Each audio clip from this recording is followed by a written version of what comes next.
It's on. Okay, good. Right. So let's start. Good morning, everybody, and thank you for being here. We are aware that for everybody to come here on a very dark and rainy day on a Saturday morning, it's a big commitment, and we are very excited to have you all in the room. It's also great to see that you're already talking to each other and so on, because of course events like this is also about networking and making connections and meeting friends, colleagues whom you don't know already, or maybe you know them only by name, but you've never ever met them in person. So we really hope that today will be also fun as well as informative. So my name is Charlotte Holick, and let me do like this. So, and I'm head of School of Arts as well as the reader in Korean art history here at SOAS. I'm here.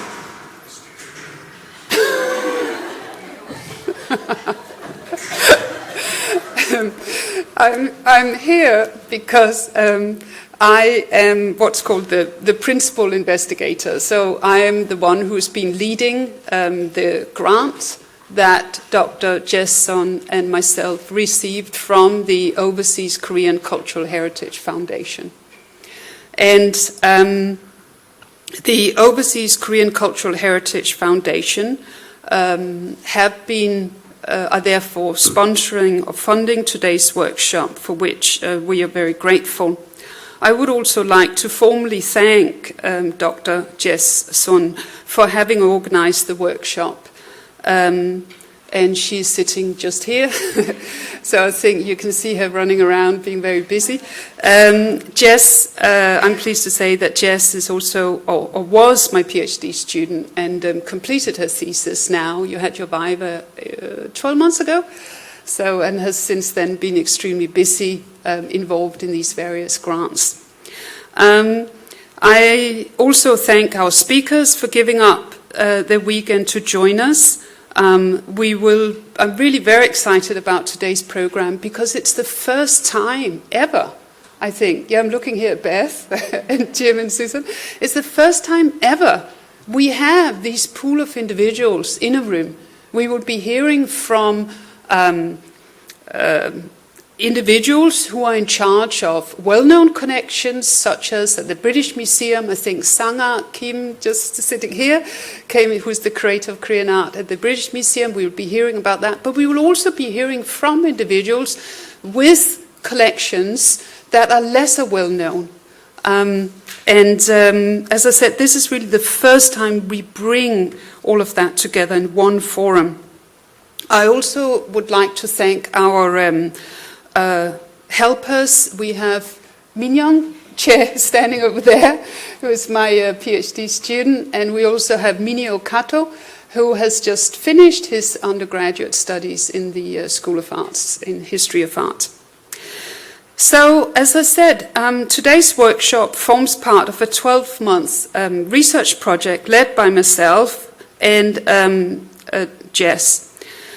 This OKCHF funded project aims to further the understanding of early collecting and consumption of Korean cultural objects in the UK by investigating objects that entered collections in Britain between the 1880s and 1930s, having been donated, sold, or bequeathed by British individuals who lived, worked, or traveled in Korea during this time.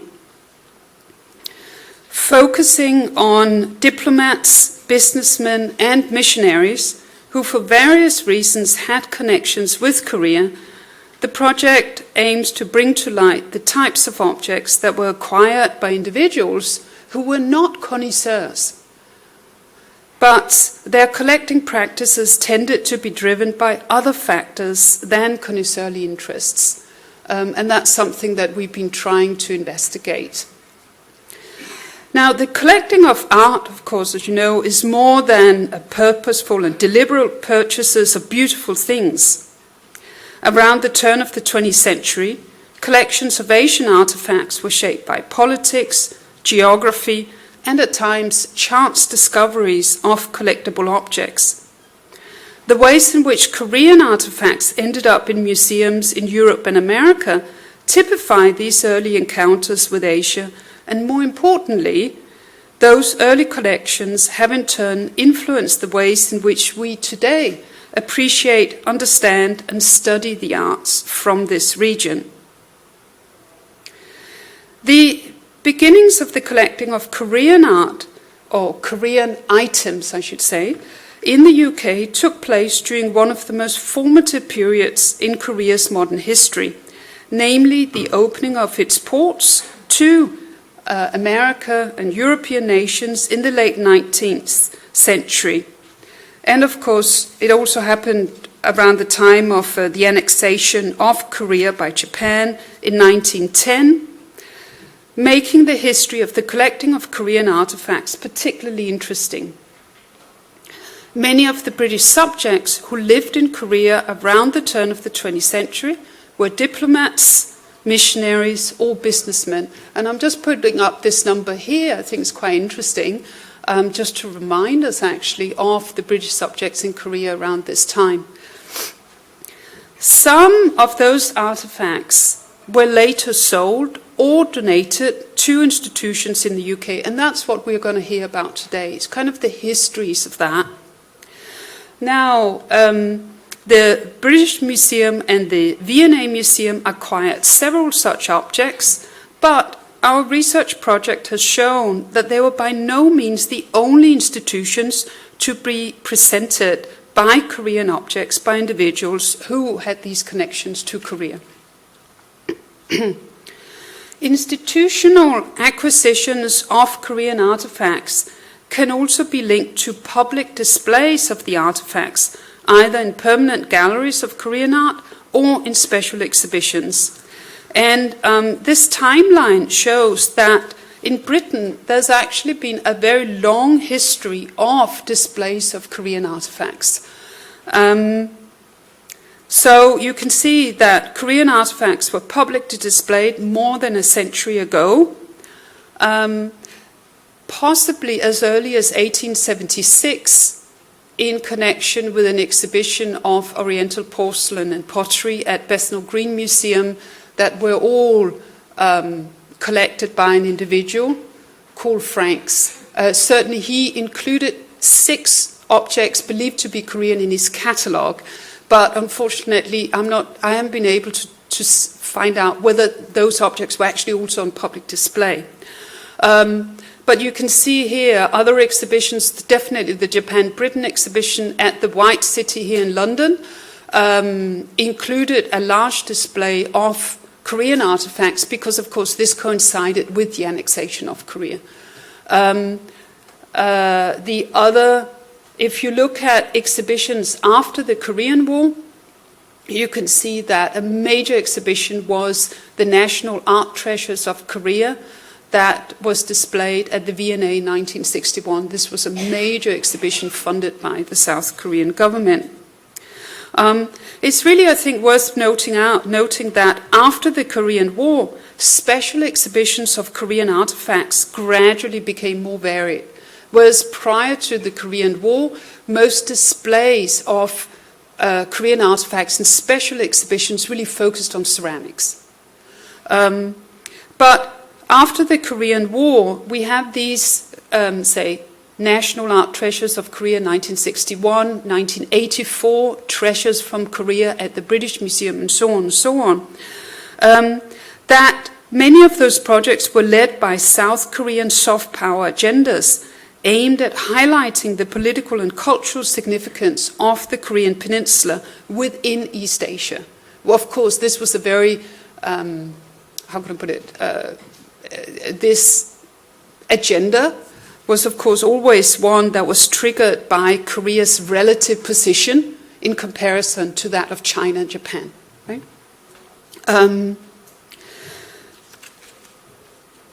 So I think it's worth noting that the reason why I'm putting this up here is that there's no doubt that these very both smaller and large-scale public displays of Korean items of various kinds have also impacted the ways in which institutions, in turn, have researched, displayed, and acquired Korean artifacts. So in fact, Dr. Rosalie Kim, who's the curator of Korean art at the V&A, told me that when it became public knowledge that the V&A was putting together this Hallyu exhibition, that I'm sure many of you have seen, they were contacted by an increasing number of individuals who wanted to donate their Korean objects to the museum.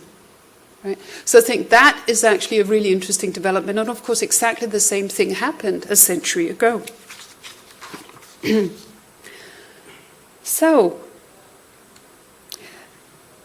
there's, in the late 19th and early 20th century, the British presence in Korea directly impacted the formation of British collections of Korean art, led by the British Museum, the V&A Museum, the British Library, the Royal Botanical Gardens, and other institutions.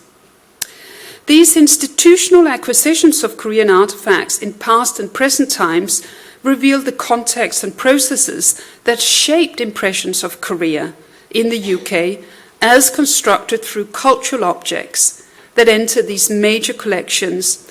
And I really want to stress that they continue to impact the ways in which we understand Korea today, its culture, its history, and its heritage. Here I'm showing you some photos from, I'm sure that Beth will remember that, there are education events targeted at families that were initiated when the V&A Museum opened the Samsung Gallery of Korean Art in 1992. And you can see here the children are drawing Korean pots and making patterns like that. So I think it's very important to note that these objects that enter the collections, they continue to create narratives and stories that in various ways shape how we perceive the region. And I think for that reason it's very important to continue our debates around them. So that is my opening talk. And I will now hand over to our first speaker. I should also, before I do that, I should just say that our presentations are being recorded, but we will stop the recordings during the Q&A. The recording, the camera is not recording you, it's recording this part, the presenters. So, and some of our presenters have informed us that they do not wish to be recorded, so we'll go up and stop the recording. So it's just to let you know about that. Now, let me turn to our first presenter. Our first presenter is Min Chung. Min Chung is a subject librarian for Chinese and Korean studies at the Bodleian Library. He is also the author of these two books that he kindly brought today. Some of you will no doubt be familiar with them, about Korean treasures. Rare books, manuscripts and artifacts in the Bodleian Libraries and Museums of Oxford University. So thank you very much, and I will open your PowerPoint. Here we go, like that. Like that. How do I move them forward? Here, just arrows up and down. Okay, thank you. Thank you very much, Sarah. And there's,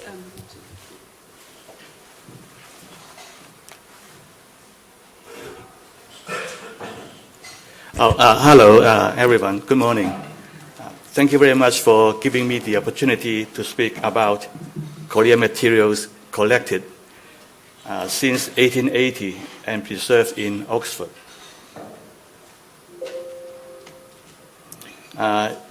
In 1880s, when Korea opened to the West, diplomats, businessmen, missionaries, and travelers began to visit the country. And through them, many interesting things were brought back and found their way to private collections, museums, and libraries. And Oxford is very fortunate to be home for many of these extraordinary things brought back from Korea. I will speak about the acquisition from 4 categories. Each category tends to bring back different things. The missionaries brought back a lot of books and manuscripts. And diplomats and individuals, depends on their personal interest. Some brought back ceramics, coins, or some brought back weapons. And for purchases, that very much depends on the interest of the curators. For example, the first curator of Peach River Museum in Oxford,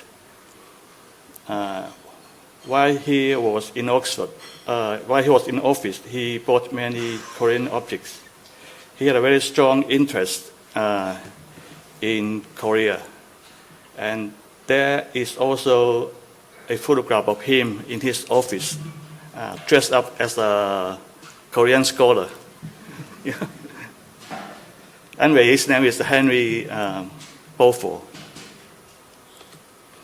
And missionaries, the first Korean books arrived in Bodleian were part of the Marlin collections.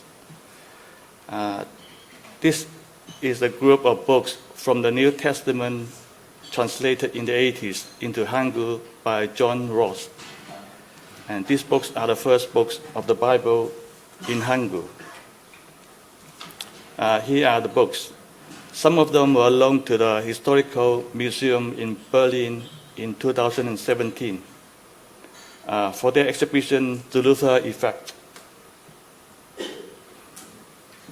These rare books are also part of the Marlin Library, Yesu Songgyo Munta. It was actually written by John Ross. Next, we have Bishop Chorop. Many of the rare Korean books and manuscripts in the library were donated by him over 30 years, between 1896 and 1930.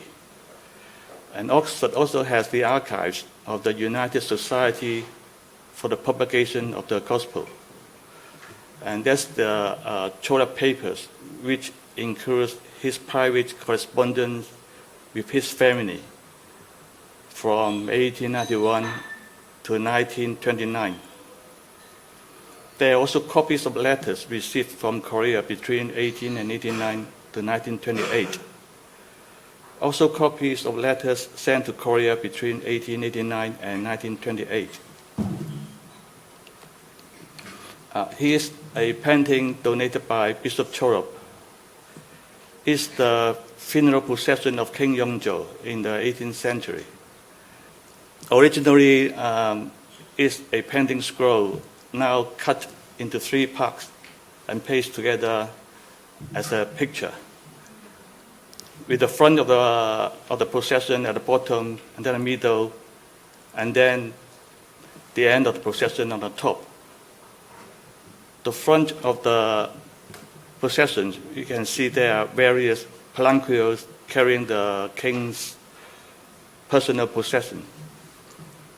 Then in the middle, there is a small pier, and then there's a big pier. The king's coffin was in the big pier, and moved to the small pier when they came to narrow, winding streets or small gates. Then right after the big pier, they were the palace ladies. They were surrounded by a screen, prevent them from being looked at from the onlookers.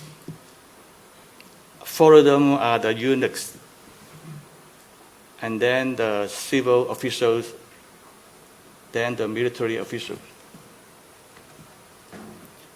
This world map was also donated by Bishop Chorop. It's a world map with goals. World map with goals were made when you cut it out and page round, on the round object, it becomes a group. This map was created by Anjong Book in the 18th century. There are 5 places which was each marked in red rectangular box, implying that they are important places. And right at the center is chosen Korea. Then to the left we have Beijing and Nanjing, and to the west we have Rome and Israel. Not sure if you can see them, but this shows us that Korean scholars in the 18th century already knew about important places to the west, like Rome or Israel. Next, we have Bishop Richard Ruct. He spent 20 years in Korea and appointed as Bishop of Daejeon in 1968. His donation of about 2,000 items came to the library in 2008. Also included in his donation are some unpublished materials by James Gale, and among many other things that the bishop obtained from Gale's family while he was preparing Gale's biography. This is an interesting book. It's the earliest book on the study of Korean verbs. This is part of the Bishop Ruck's donation. And this book was loaned to V&A for their recent exhibition Hallyu. Next we have Brother Anthony. He lived in Korea about nearly 30 years and became a Korean citizen. He donated his library of about 1,000 books to the Bodleian in May earlier this year. And here's a rare book donated by him. It's the Old Testament and New Testament bound into one volume, translated by James Gale. There are also many interesting photographs in the Bodleian Library taken around the end of the 19th century and the beginning of the 20th century. And there's also the Harvard collections of some 2,500 photographs of Korea taken in the 50s and 60s. Harvard undertook assignment for the USPG, and so many of these pictures are of Christian activities of building schools, hospitals, churches, and other projects. We also have the Oxfam archive donated to the library in 2012. There's also a large collection of photographs of Korea taken in the 50s to the 70s, about the same times as Harvard.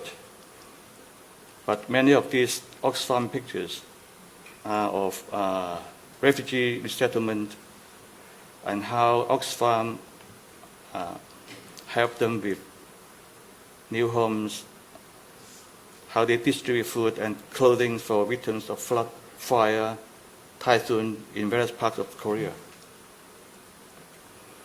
Now we come to a donation from diplomats.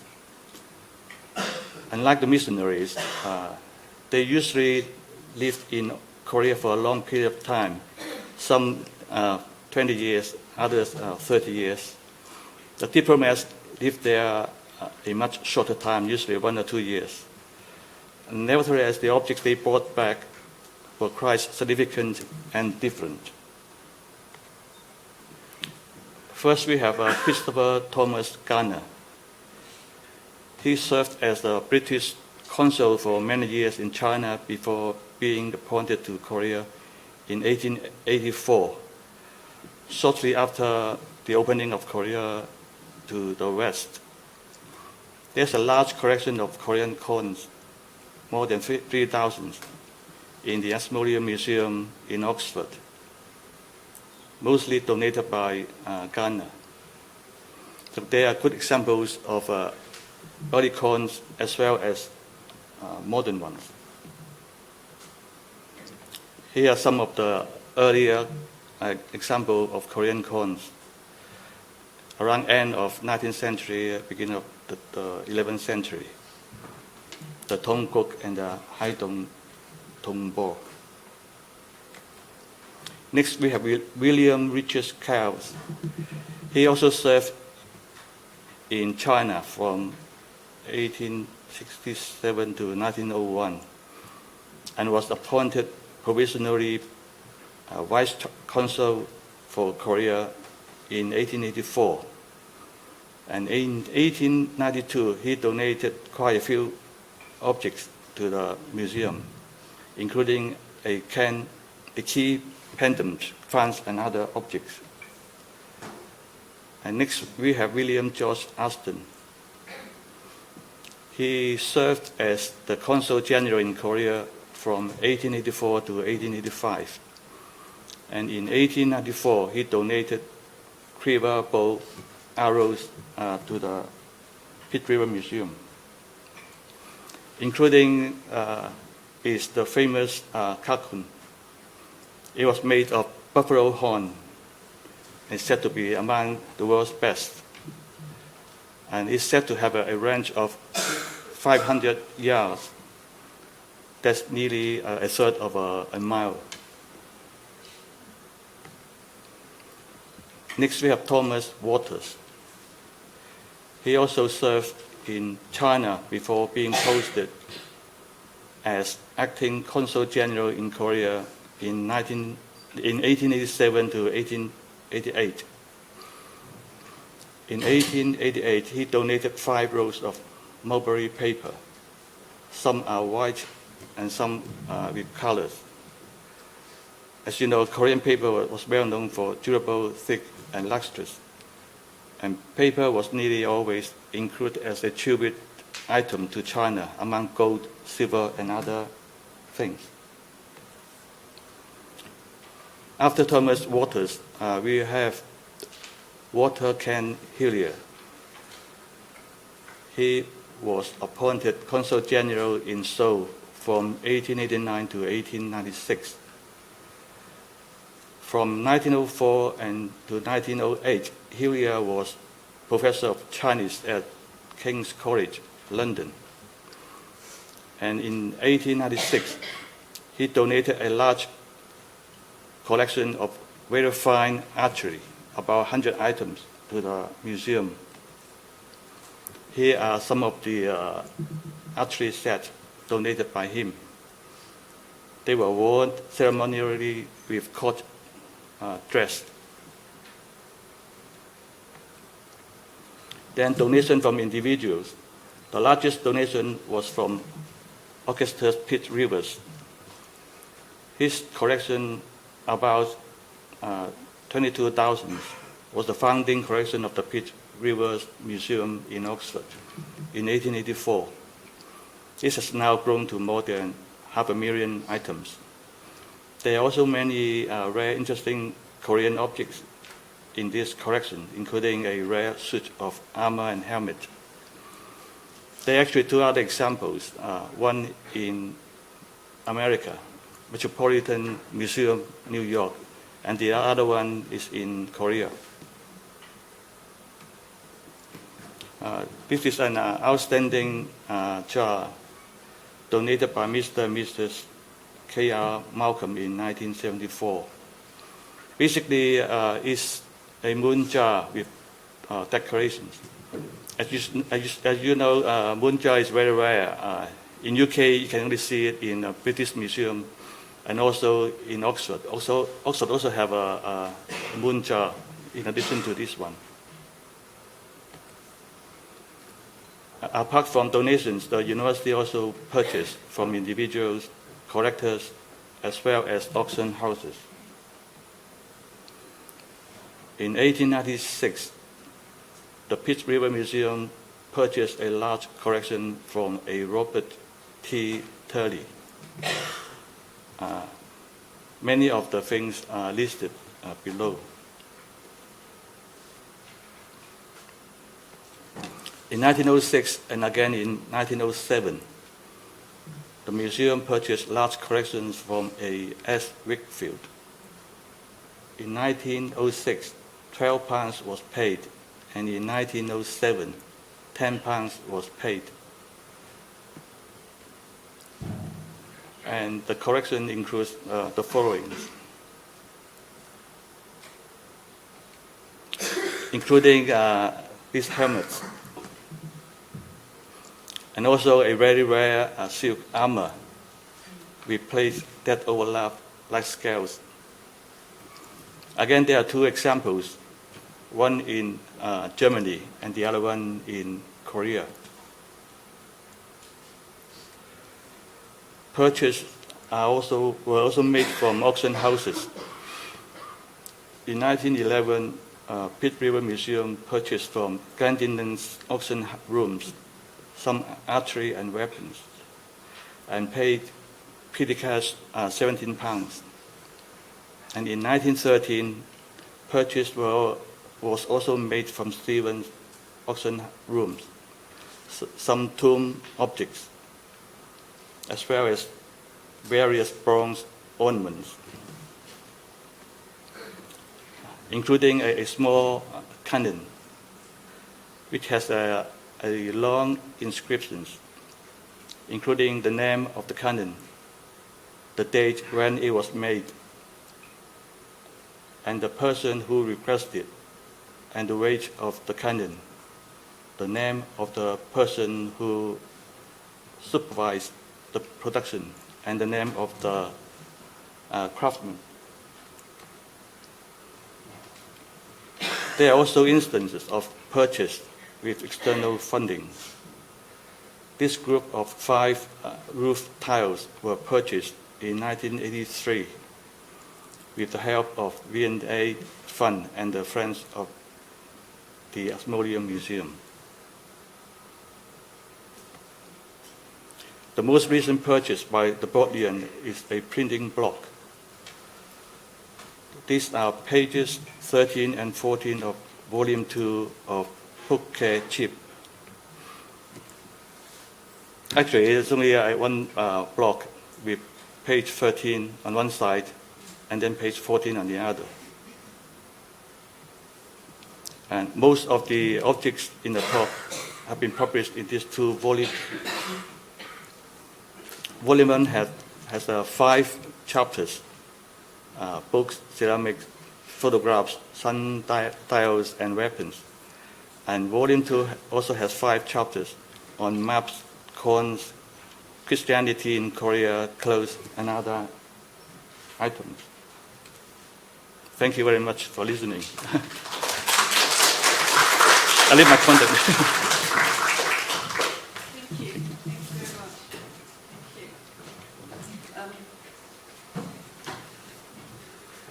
We will take questions to all to our 3 speakers in the morning panel at the end, before the lunch break. So let me do like this and call this up.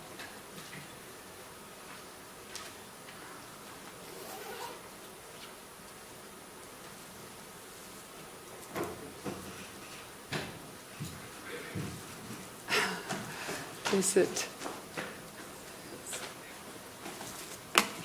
It's over there. Maybe that's why. There we go.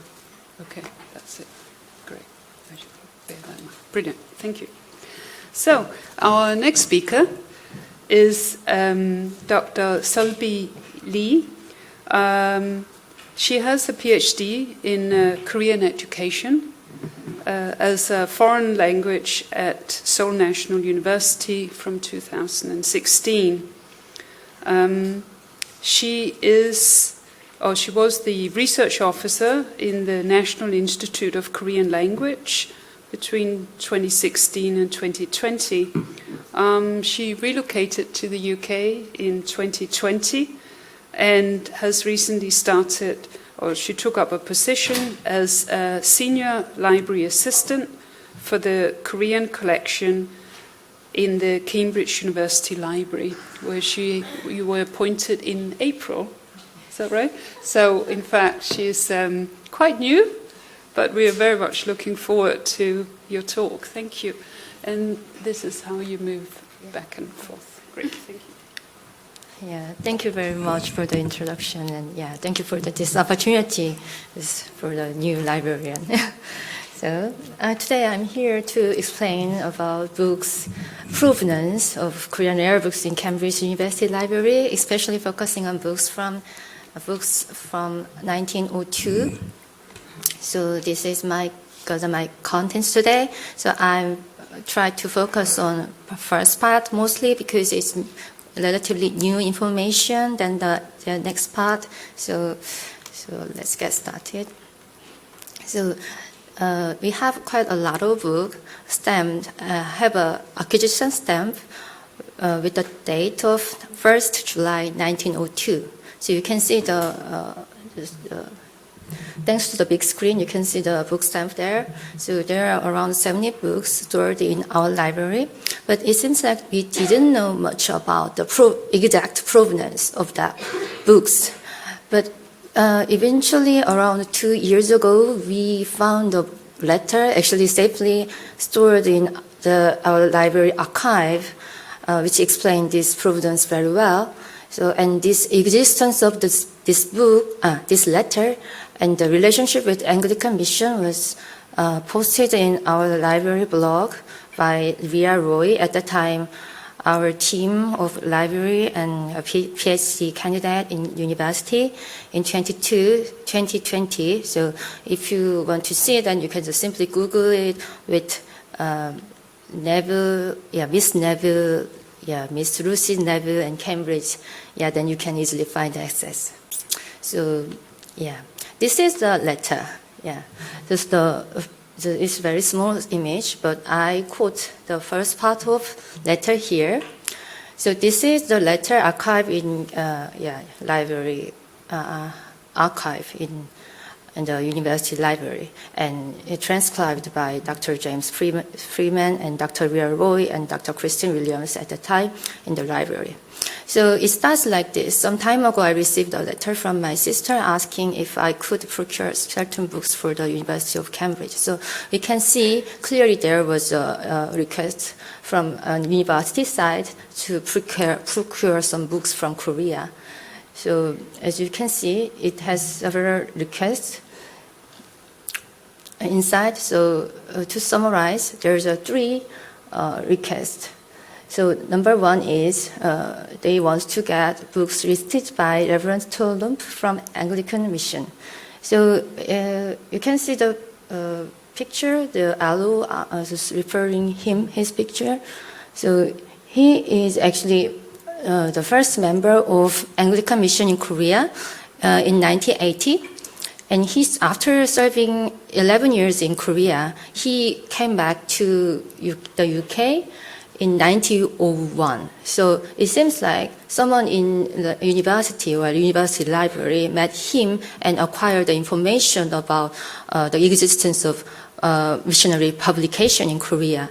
So it might be we don't know what the list is really referring to, but it might be probably list of some Anglican missions publication.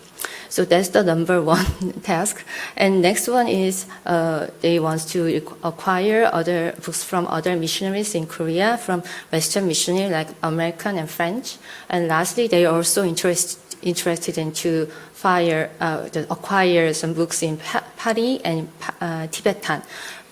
Probably their attempt to get a Buddhism classic in original language, but it turns out it was difficult to find those sort of books from Korea, according to her letter. So Lucy Neville couldn't find any book, but she said she might guess one if we go further in Korea, probably from Buddhism monk. But not this time. So that was the request to Miss Neville, Lucy Neville, and now we want to know who is Miss Lucy Neville. So she went to Korea to have sisters in Anglican Mission. So Anglican Mission in Korea started at 1890, and so after 2 years, some sisters from the UK moved to Korea to help them, especially for hospital work and women mission. So there are around 6 regular members of sisters, but it seems like sometimes helpers went and came to the UK and Korea to help assist them their work. So the record from Reverend Tronglum says it seems like she stayed from 1898 or 1899 because the record says she helped baptism in 1899 in Korea, and the record says she left Korea in 1903. So it's relatively short period she stayed in Korea, but anyway, she sent a lot of books to University Library in 1902. Afterwards, about her life, we don't know much about that, but that's the information we have. So this picture is not about her, but showing the sisters' work at the time in Korea in Anglican Mission for hospital. So the interesting part of this letter is she attached actually a handwritten list of books she was sending. So this is the first page of the list, and she marked on the right side of the letter. She marked like it's bought from Korean bookshop. So she tried to get a real Korean book from local Korean bookshop. So she said she didn't have that experience before. She asked help probably from her colleagues, and that's the list. And when we see this list from Korean bookstore, I think it's interesting that there are many classical Confucian books in literary Chinese, and also in Korean translation versions as well. So as you may well know about, so this era of Korea history is kind of diaglossia of literary Chinese and Hangul writing. So still they were reading a lot of literary Chinese classics, and education was conducted, but still Hangul writing is immersed and getting more popularity among people. So firstly, classical Confucian books are there, and there are both literary Chinese version and Korean version there. And next, there's other books for learning Chinese characters like 옥편 or 천자문. And lastly, she added some Hangul novels, as you can see in the bottom of the list. So it's interesting. She commented like it's a cheap writing of Hangul novel. So it's popular novel in pure 100% Hangul writing. So I think this selection shows interestingly coexistence of literary Chinese and Hangul writing at the time. So apart from these books, actually, the rest of her books are all actually missionary publication. So we can start with Catholic mission. Catholic mission started Korean mission much earlier than other demolition. So around 1800s, they started mission in Korea. So at the time, most of Catholic books were circulated as manuscripts. And later, around 1896, 1892, they started to print with woodblock prints. So we can see for example, this is 성경직해, the first Korean translated the first Catholic Bible translated in Korea, and at first it was manuscript version, and of course it's translated from Chinese Catholic materials, and it was read within manuscript version and by Bishop Mittel, French missionary at the time, and bishop in Korea Catholic, compiled and printed in woodblock printing. So you can see the Minyansding, which is Mittel's Korean name there. And interestingly, for one book, there is also stamp of saying Mittel's name. So I'm not sure if that is real book stamp of his, but it seems like a book has come from Mittel's belongings. So next book is books from Korea Religious Tract Society. KRTS, Korea Religious Tract Society, was actually collaboration between Methodist and Presbyterians mission. So they are very actively working for public mission publication together. And at that time, the chair of the KRTS was famously Gail. So in Nebu's letter, she mentioned she asked her to Gail very properly. So, and many of books says it is printed in 미미교회, which is Methodist Church in Korea. So when you see 구세진주 picture, they say 황성 미미교회 인쇄소출 간출. So there are more than 30 books published from KRTS, so very interesting to see. Firstly, I focused that there are quite many Christianity novels. So famous, including famous 철로역정, Pilgrim's Progress, with Koreanized illustration by Kim Jung-gun. There is 장자노일론, written in Korean by Annie Beard. And 샛별전, 병인사주, 인가기도, and 장원량 우상론 is all Christianity novels, so we can see at the time Christian novel was quite effective way of mission. So next, of course, there are many Christianity apologetics.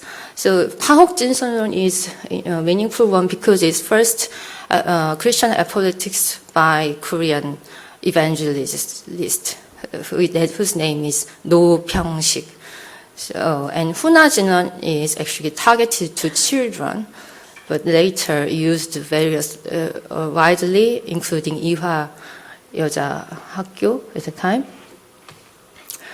And this book is also interesting because it's not about Christian faith, but recommending a new lifestyle as a Christian.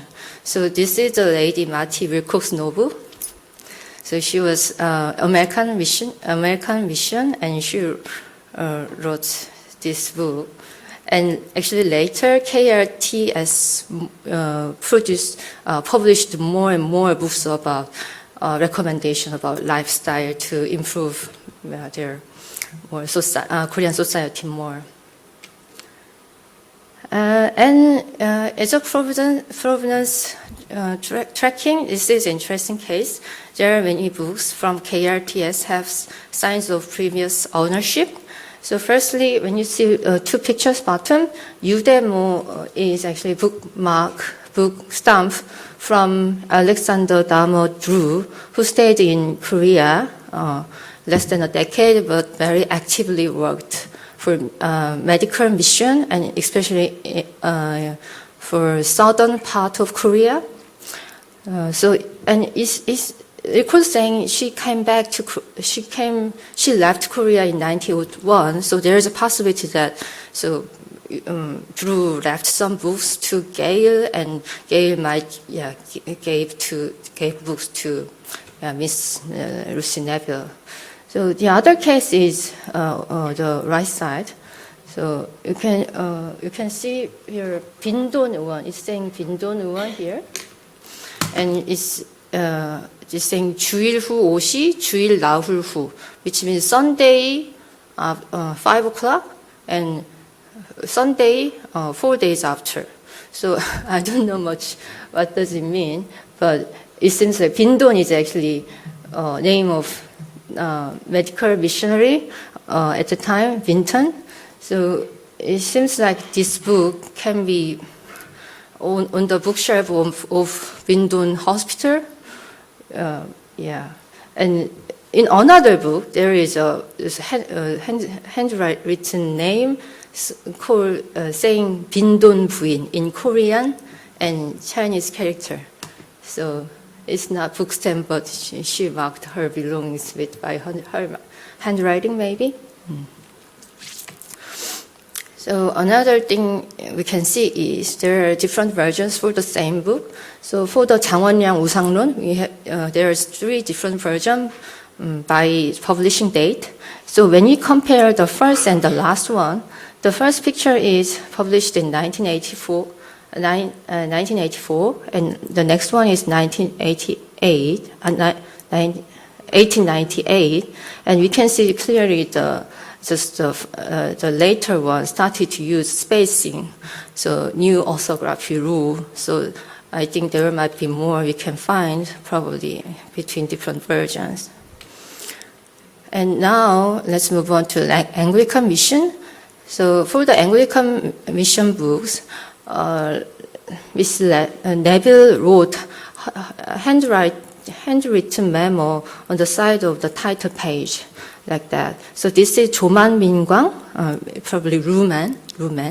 So this is kind of digest Bible of Anglican Church. So she wrote that sort of memo for every book from Anglican Church.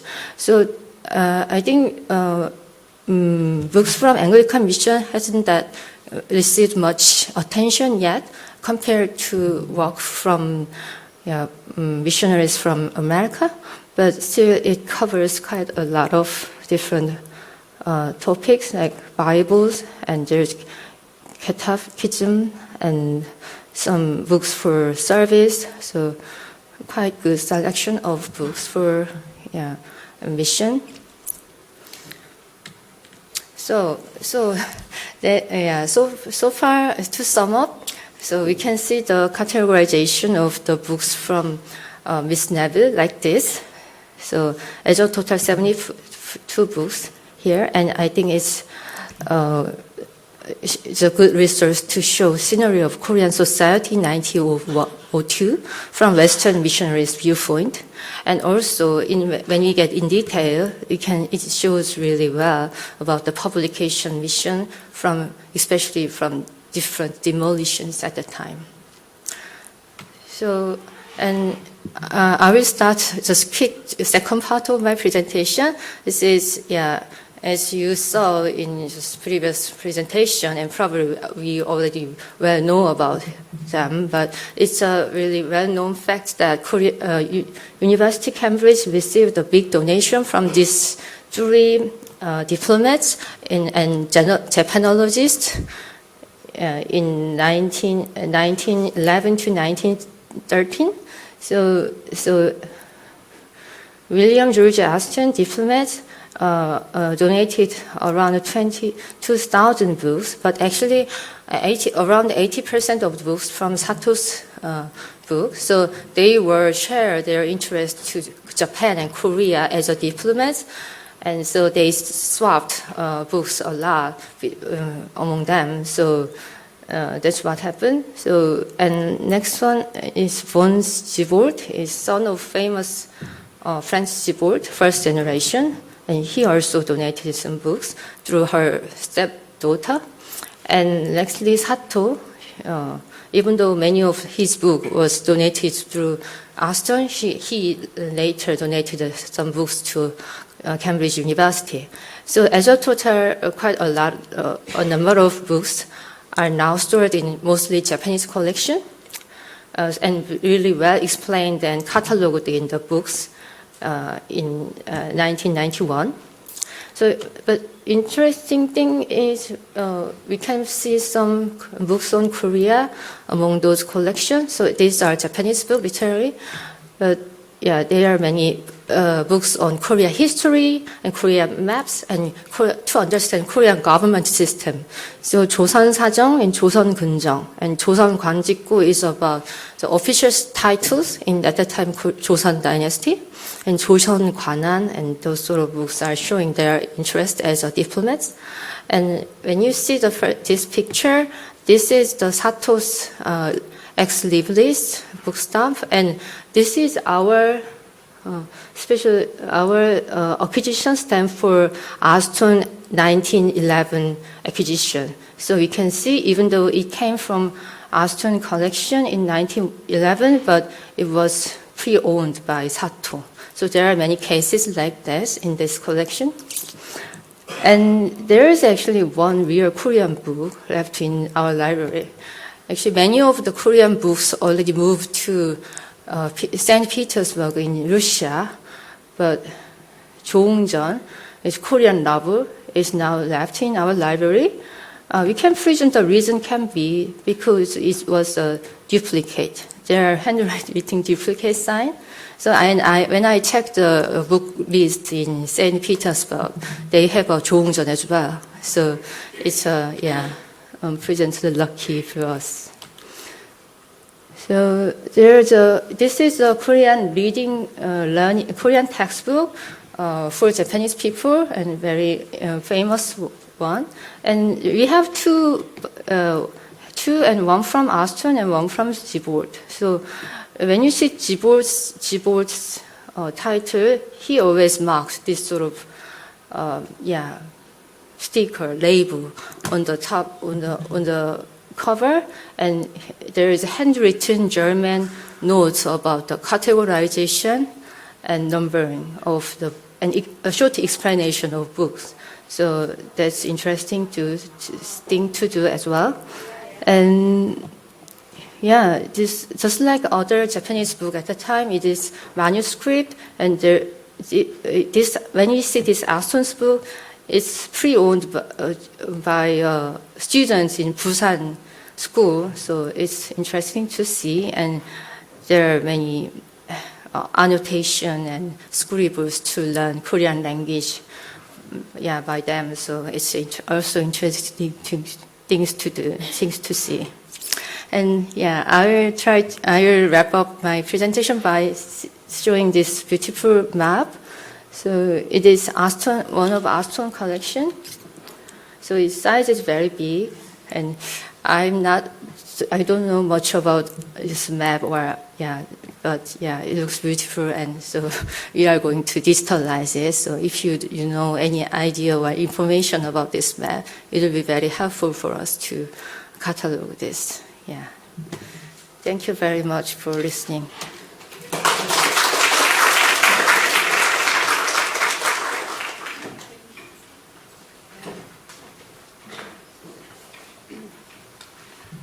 Thank you.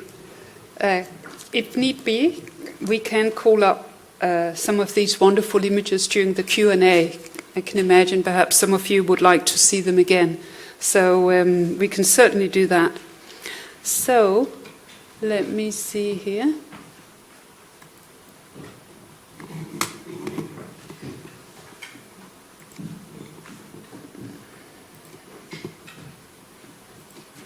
Right. So, our next speaker is Beth McGillop, who is a writer and lecturer who worked at the British Library and the V&A Museum between 1981 and 2016. Her collection's interests are in Chinese and Korean books, manuscripts, and material culture. No doubt Beth is well known to many of you. In fact, I should say, Beth, that your the bio that we ask you to write is very modest.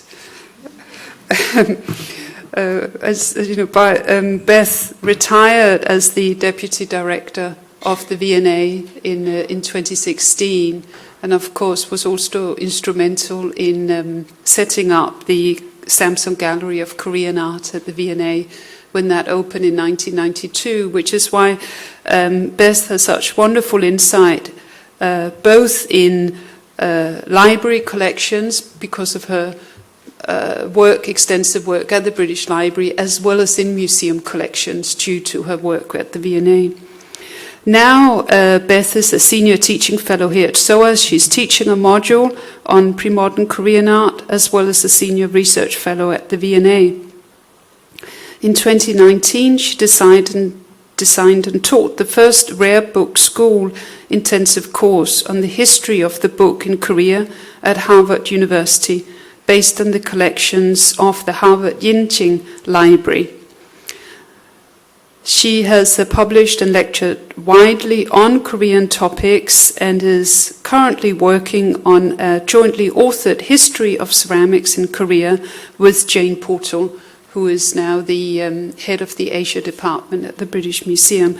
And we're very much looking forward to that book, which is due to come out next year. So, Beth, please. So you have the arrows. You have the arrows there. Thank you very much. Thank you all for coming to listen today. As Charlotte said, I'm speaking today with my books and library hat on rather than with my museum hat on.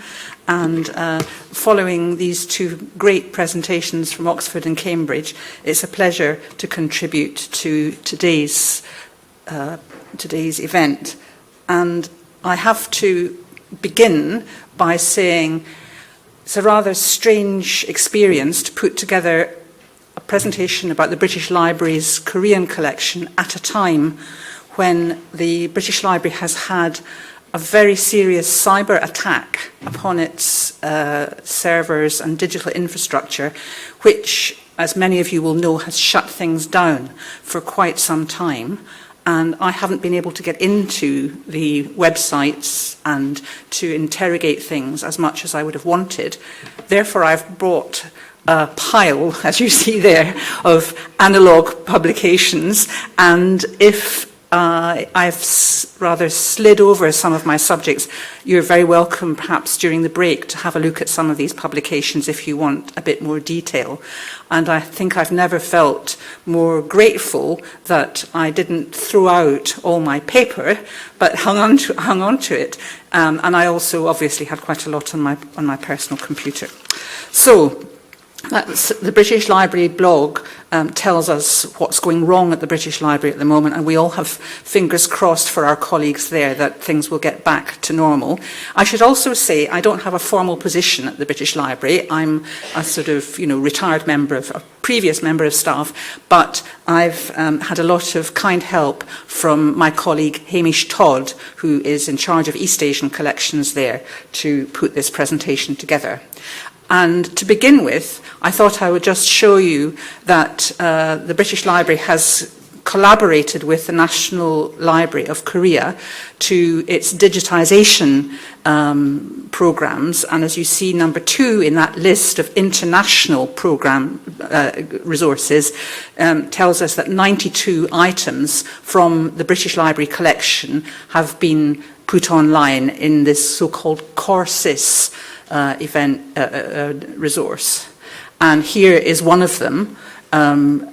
They were just chosen, I think, to suit the global presentation of rare materials that the National Library of Korea wanted. In other words, they wanted to take pieces from the British Library collection that were unique. And in normal times, when we can get into the normal catalogues, I thought I would quickly show you 3 separate groups of materials which relate to Korea and which will help you to find what there is. The main catalogue, Explore the British Library, is mainly for printed books, and most of the Korean collection is available there. The rare collections, archives and manuscripts, is in the Explore Archives and Manuscripts resource. And then at normal times, there's a kind of general introduction to the Korean collections, which is quite strong on historic and rare pieces.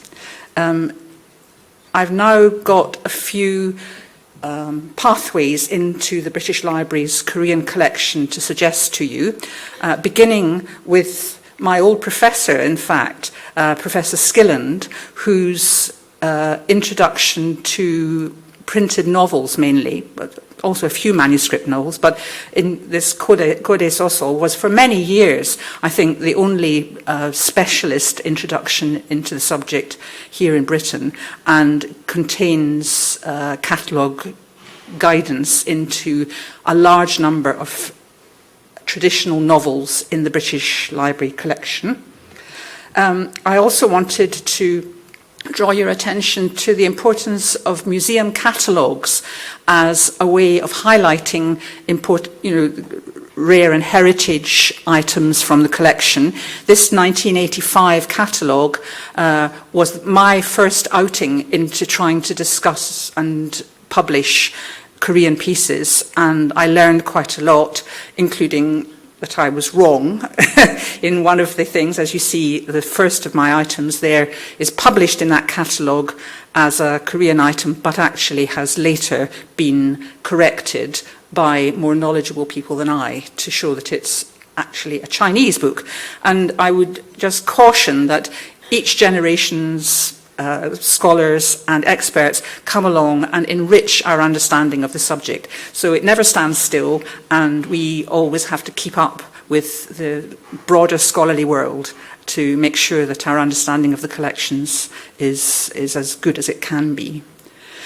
But the other things that I've done over the years, I wanted to draw attention to this first introductory article about the Korean collection.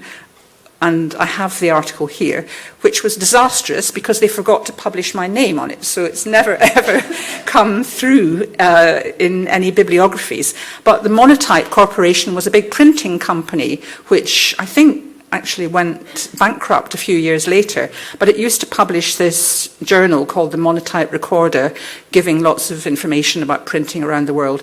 And I got them to publish a little bit about the British Library's Korean collection. Over the years, I also wrote a detailed article about a rare Buddhist golden illuminated scripture, the Hwaeomgyong, and it was published in the British Library Journal.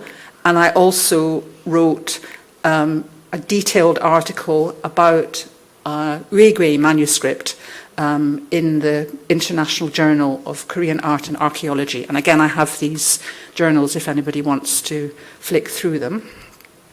But probably the most important piece of work that eventually was published after all these years of working at the British Library was this article written by Professor Fujimoto.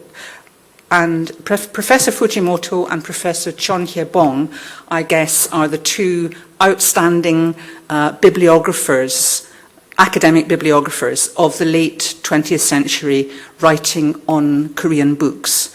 And both scholars came to the British Library and spent some time looking at the British Library's Korean books.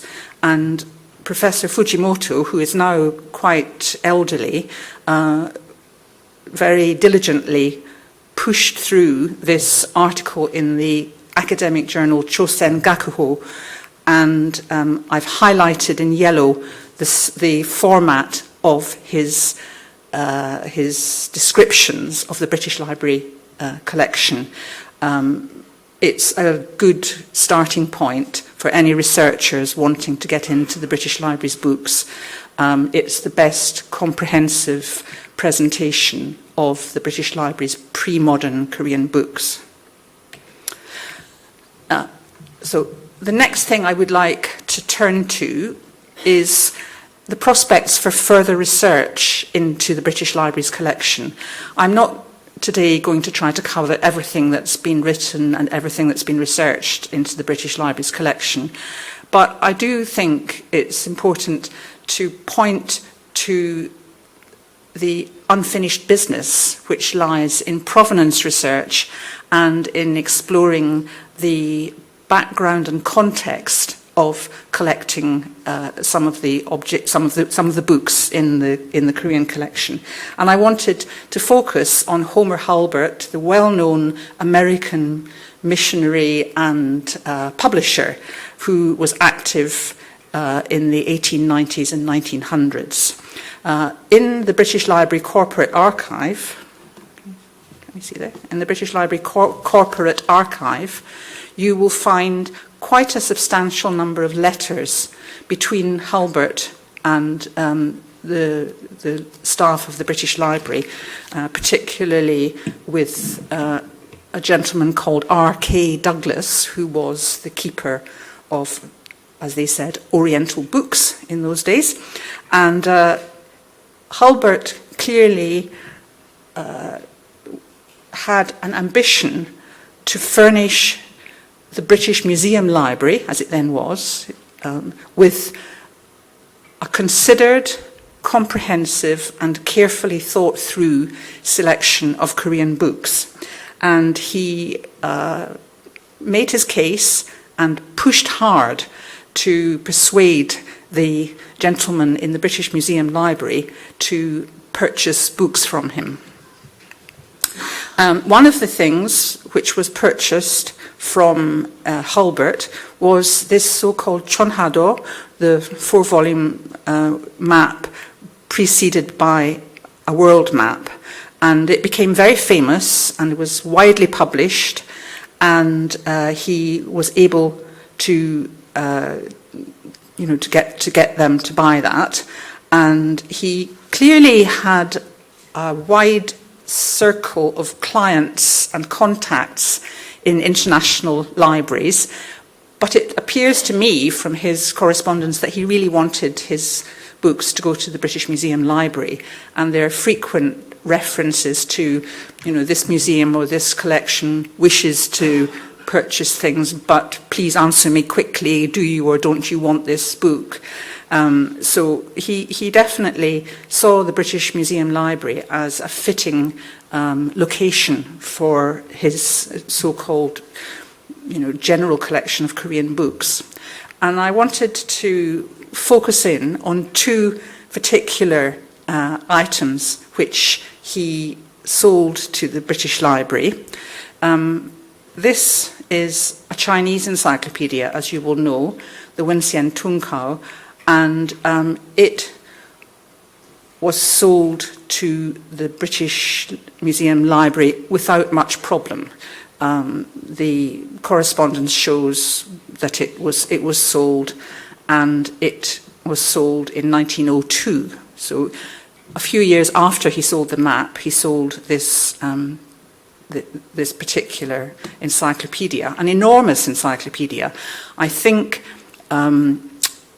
encouraged by the great interest which was being shown in Chinese encyclopedias, including the Sansai Tuhui and the Tushu Jichang in London at that time.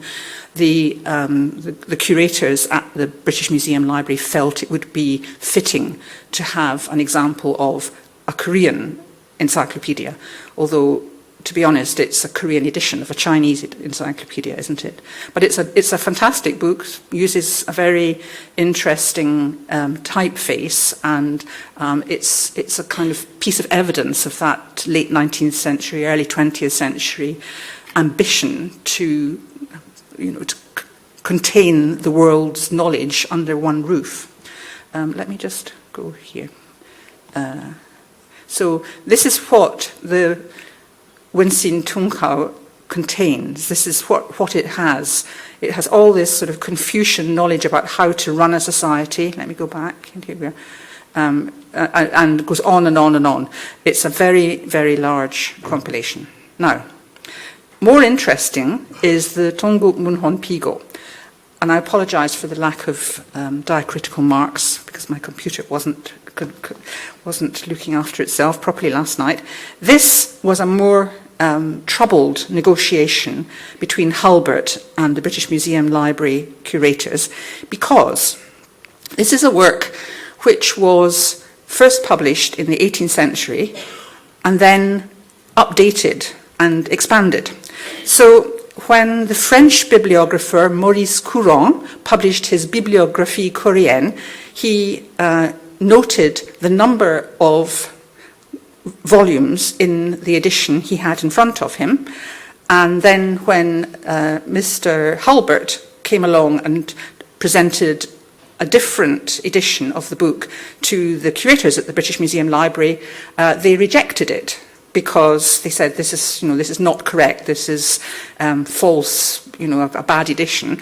And it took Mr. Hulbert about 7 or 8 years to persuade them that the practice of encyclopedia and official publication in Korea was to revisit existing texts and to update them and take them on reign period by reign period. So there's a fairly extended correspondence over many years, which sadly for Mr. Hulbert ends with him being beaten down on the price yet again. So originally he had tried to sell this huge encyclopedia for £60, but they beat him down to £45 at the end of the negotiation. So it's a very, it's an interesting leftover from a period of quite vigorous collecting and demonstrates how hard-headed the British Museum Library's senior gentlemen were back at that time. Now, in the British Museum, in the British Library archive, there are quite a lot of possibilities for further research, sometimes with names that we've already heard this morning. The Sato books, if you excuse me 1 minute.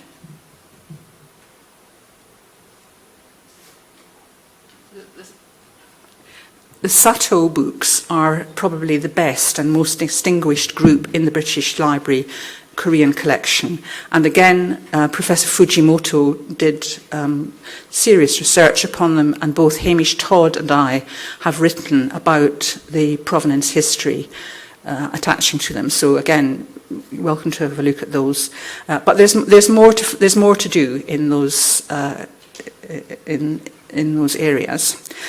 And as we move on in the 21st century, the library is still acquiring. This is a group of wooden movable type pieces that they recently bought. And there's a growing interest in the material qualities of Korean books, including their paper, their ink, their relationship to the history of printing in terms of Korea being a different book culture to that of many other societies. That's something which needs more attention from scholars in future, and we need in many Western libraries to move away from the assumption that manuscripts are rare, precious, and unique, and printing is a sign of progress. Because in the Korean case, these generalizations do not apply.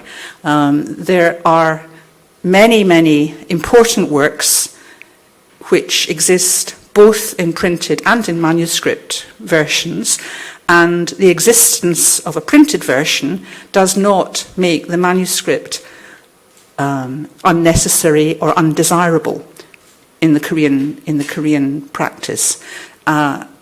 These Western curators didn't see it like that, and the organisation of the British Library into the Department of Printed Books, the Department of Manuscripts, and the Department of Maps does not help us to build a rounded picture of the state of Korean publishing. And I would highlight novels in this regard, where you find the same novel, sometimes in Hangul, sometimes in Hanja, sometimes in print, sometimes in manuscript, but they're all catalogued in different systems, and they're challenging to see in holistic way. So history of printing, the material qualities of books, and the particularities of the Korean printing and book publishing world are subjects that I think the British Library can certainly support more research in future. And this is another recent publication which the library has made, which is a printed version of the, let me get another one.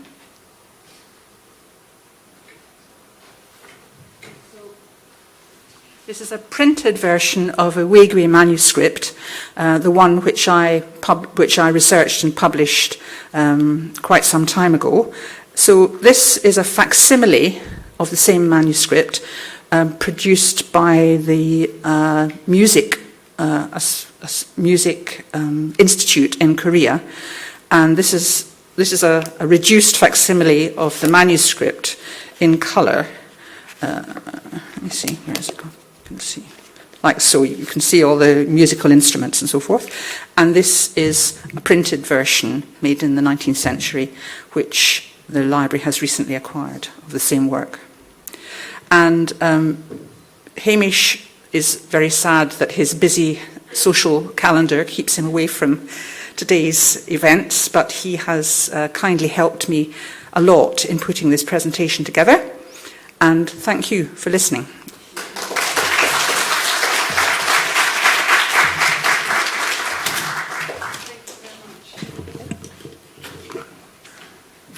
Thank you. So, we best perhaps stay up here, because then we can invite you and our other two speakers here to the front for a Q&A. And I am just going to put this up here in the meantime. As I said, if any audience members would like specific images come up on the screen, we can certainly call them up on the screen. So we're doing actually very well for time. I should also mention that we did schedule a full hour, very generous 1 hour for our lunch break. So we can, if we have got a lot of questions and points to raise, we can extend it beyond past. But I will open up the floor for questions, and we got Minyo on one side and we got Minyoung here on the other side for microphones, though if you do speak loudly enough, we can probably hear you. Do we have any questions for our speakers? If not, actually, I was going to open. Oh, we do have, yes, Minyo? So we need a mic. Sorry, I thought you had one. Oh, we don't have a mic. Oh, I see. Apologies. Minyo. Hi, can you hear me? So, thanks for the fantastic talk in the morning. I'm just curious, because all your materials covered about the Korean literature, novel, and anything related to the science, and there's science or intellectual property exchange. For example, some like scientists, any records about the scientists or any publications involved that. Could you enlighten on that? Thank you, please. Thank you. And is this okay? Begin? And I'm sure others have something to say. I know of scientific works in the British Library, definitely, astronomical compilations and medical books. Sato was very interested in Korean medical pharmacopoeia, which had travelled to Japan. There are some beautiful and very fine examples in the British Library. And I would also draw your attention to the Wellcome Library, which contains quite a few medical texts, and where there's quite a lot of potential for seeing Korean scientific books. If we're talking pre-modern scientific books, then definitely. Yeah, thank you for the good question. Yeah, in my knowledge, because in my short experience in Cambridge Library so far, but we have a Needham Institute that specializes in Eastern Asian science. So there are some manuscript in Korean, but I don't know much of detail. But you can search that institution. Thank you. I don't think I have ever seen any pre-modern scientific books in Oxford. So That's interesting. Also, just coming to my mind was that in Cambridge there's the Whipple Library, isn't there? The Whipple Museum as well, where I think they've got a fantastic, huge screen, astronomical. Anyway, the Whipple Library is worth investigation. Also, I know they have some pre-modern Korean pieces there too. Of course, Needham did write about Yes. Korean scientific developments. I'm sorry. Needham wrote about Korean scientific developments as part of his history of science in China. So he must have drawn on some Korean material, which would have been written in Chinese, the material he'd have used. Sure. There are Korean scientific texts that we can find for you. Definitely, perhaps we can show you them later. Yeah. We have a bit of beeping. Should we turn it off?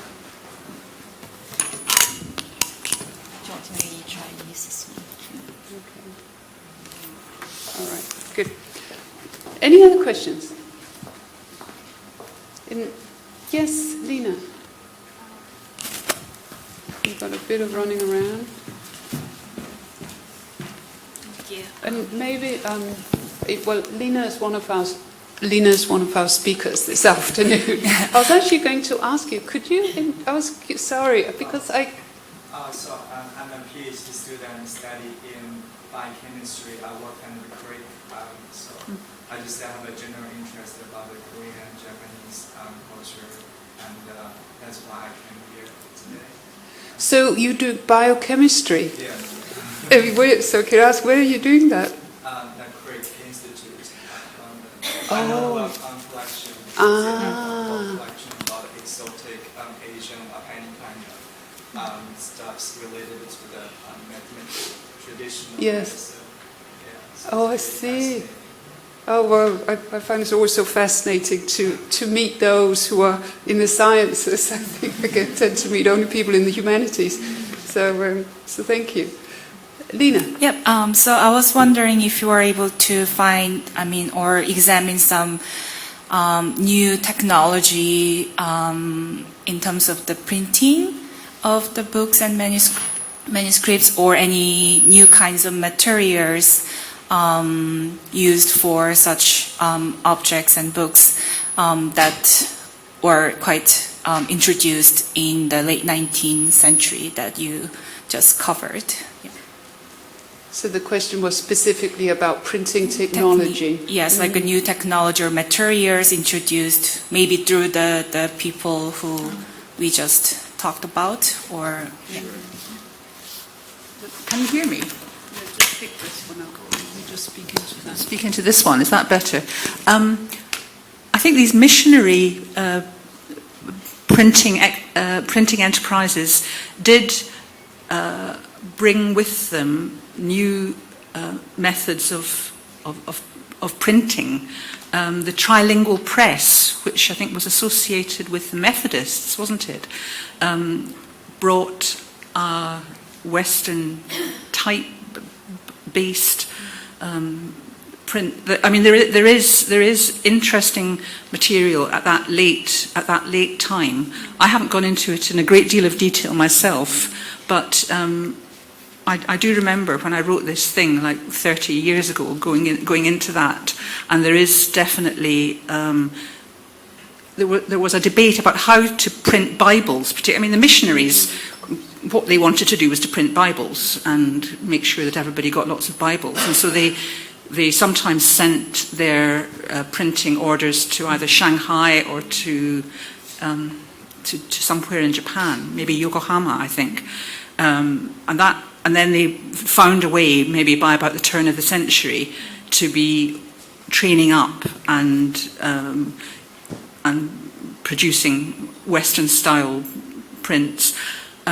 It was interesting to me, one group of materials I didn't talk about were the war prints, which commemorated the Sino-Japanese and Sino-Russian wars, and where there's a vast amount of Japanese material surviving, a smaller amount of Chinese material, but there is a little popular printing produced in Korea around that time, and very traditional woodblock printing. And I think that, you know, there had always been such diverse printing technologies in Korea that it was, I mean, we haven't talked in our presentations about metal movable type and about wood blocks and about the particularities of printing technology in Korea.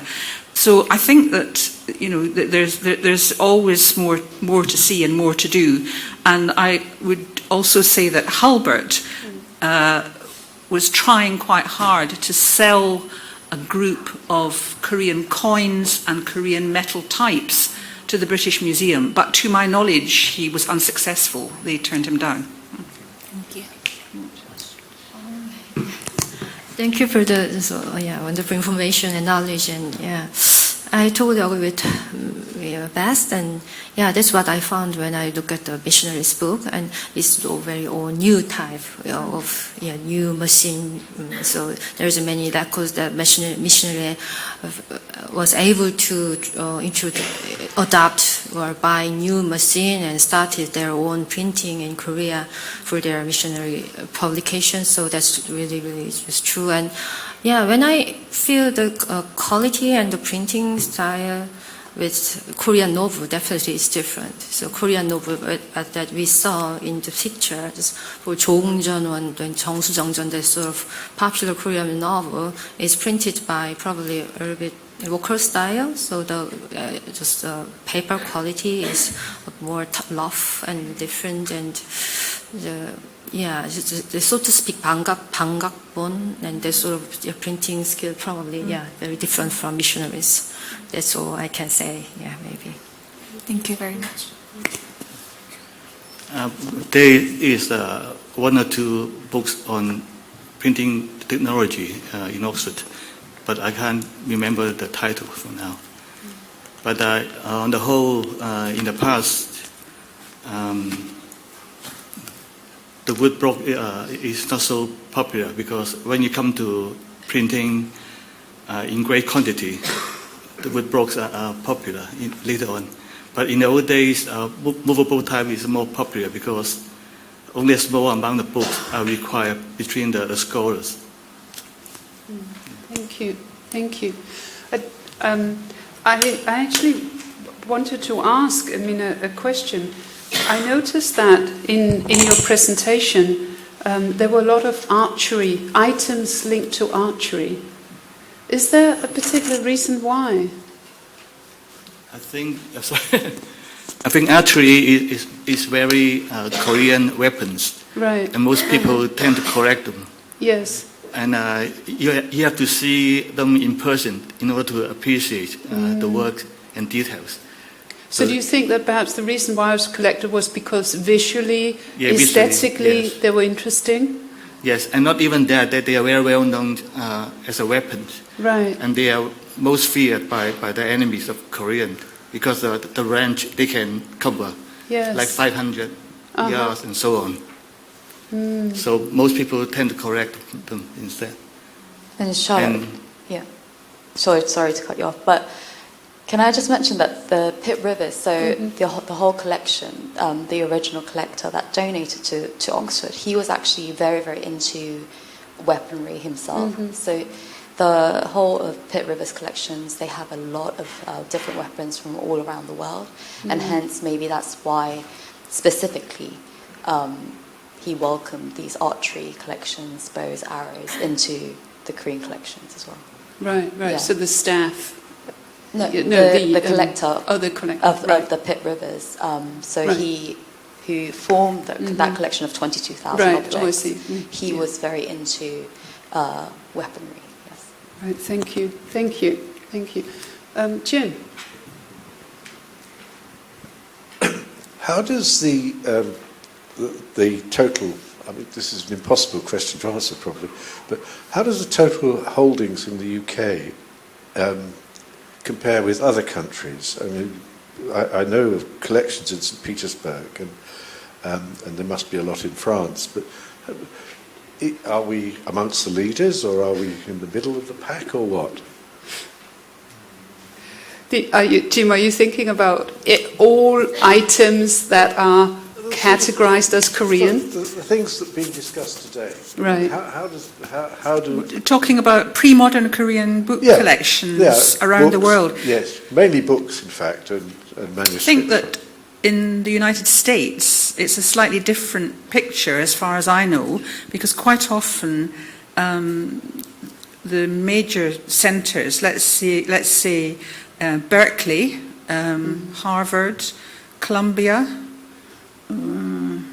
for example, would have a major effort, perhaps shortly after the Korean War, led by an established scholar to survey what was available and to bring in several thousand books all at one time.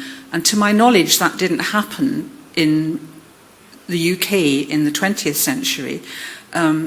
I think our collections are more, I use the word eclectic in talking. They're more accidental. They are formed personally by personal connections with an institution, and they're almost accidental sometimes.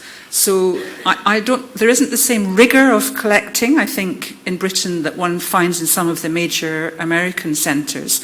But I would point particularly to the French, who I think have very good early Korean books, and a more, what could we say, a more sustained way of remembering how things were collected than we have here. I think our collections sometimes are a bit weakened by constant reorganizations and the loss of the memory of the donor or the founder. But if you go, for example, to the Guimet, you can see, you can really trace right back to Varat and to Guimet himself and to Colin de Plancy.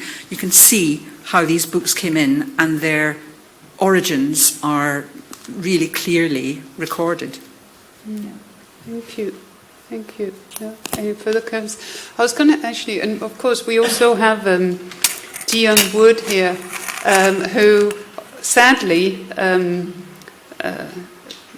after many years working here as the key librarian in the SOAS library, unfortunately is leaving us for other exciting career opportunities.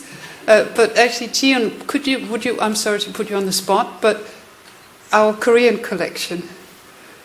In SOAS, yes. I mean, we do have something interesting here and there, and probably the most well-known one is 오륜행실도. I know other institution has it as well, but we actually lent this our 오륜행실도 to V&A Hallyu exhibition last year, and we have something interesting called the 딱지본. So we have quite interesting 1950s 딱지본 in the library, and particularly personally I quite like our North Korean collection.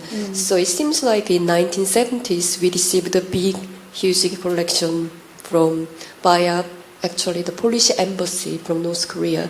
So whenever I actually show them around any guest from Korea, people often really shocked to see all this the North Korean collection just in open stacks, because those books are in, if you go to Korea, you can't actually touch them. You have to actually go to National Library of Korea, and actually North Korean collection, you have to actually see them on site. So quite a lot of them, we were in the process moving them to actually go to special collection, because those books in 1950s books it's just after the wartime, books are extremely fragile, and that time it's the kind of printing is like almost luxury. So the paper quality is pretty bad. So even though it's published in 1955 or something, quite a lot of them published by 조선 동맹 출판사, the books are really in bad condition.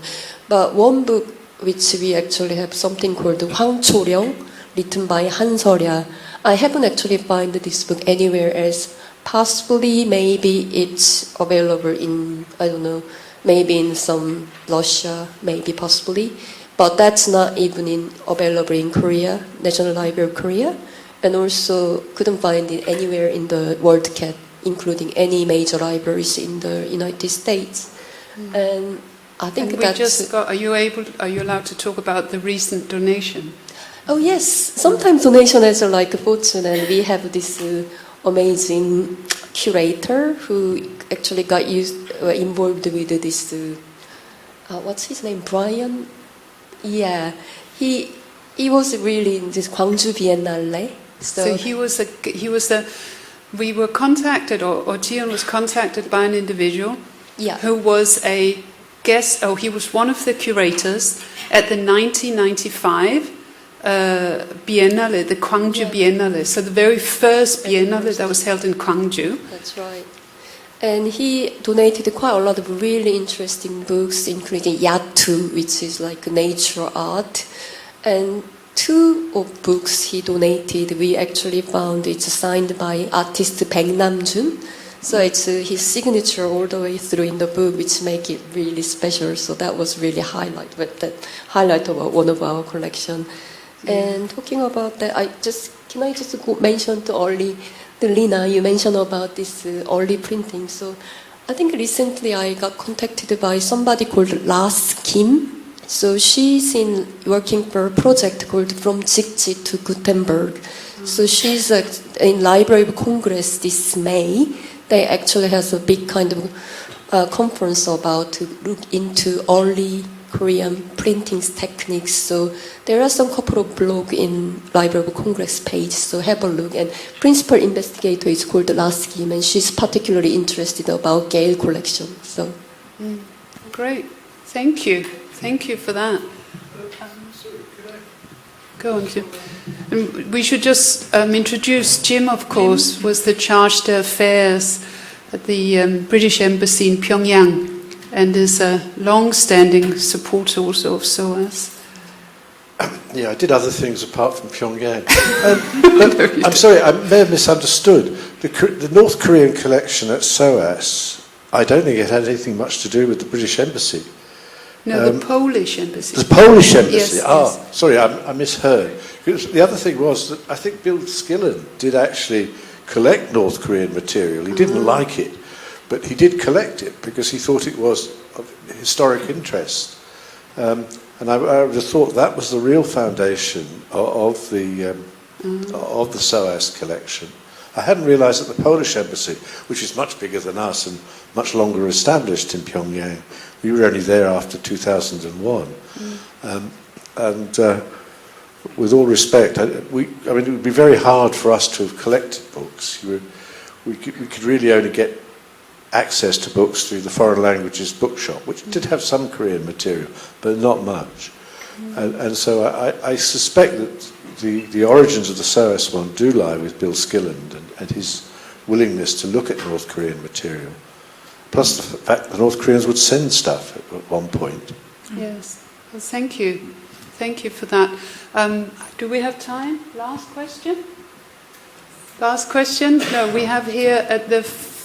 Where were we? No, sorry. We actually had you first, didn't we? Minyoung, can you send the... Be quick. Quick question? Don't worry, we have lunchtime, so you can all ask questions. Yeah, thank you. Go on. So I just wanted to thank you all for those very enlightening presentations. I do have a particular interest in the Silk Road. I know it's before, but I was wondering where I could find more information about this period of time.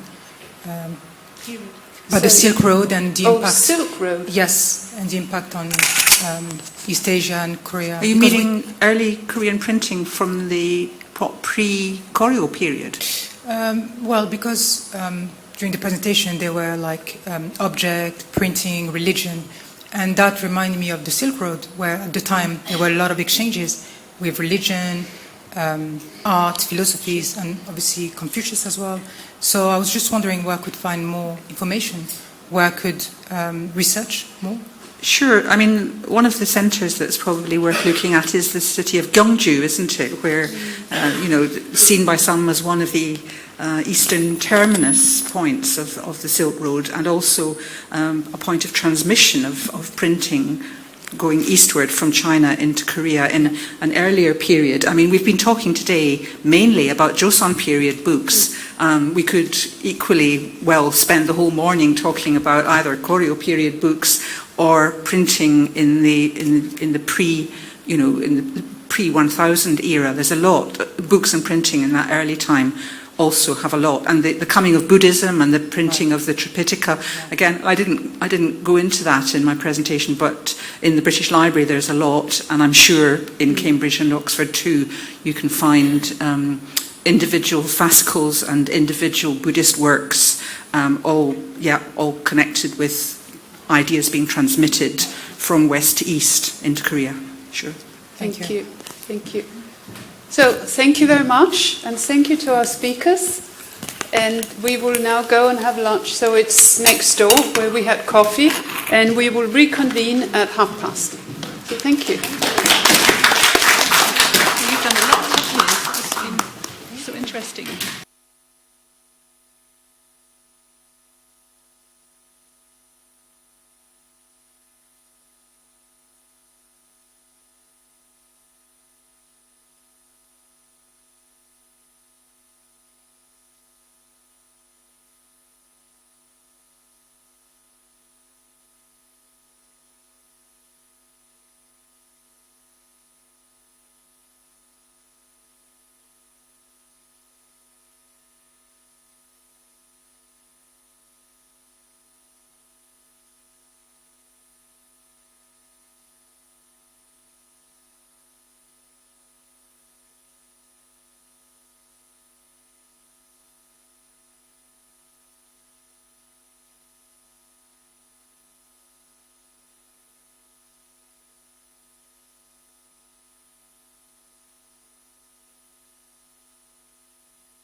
Okay, good afternoon. I hope that you all got some lunch.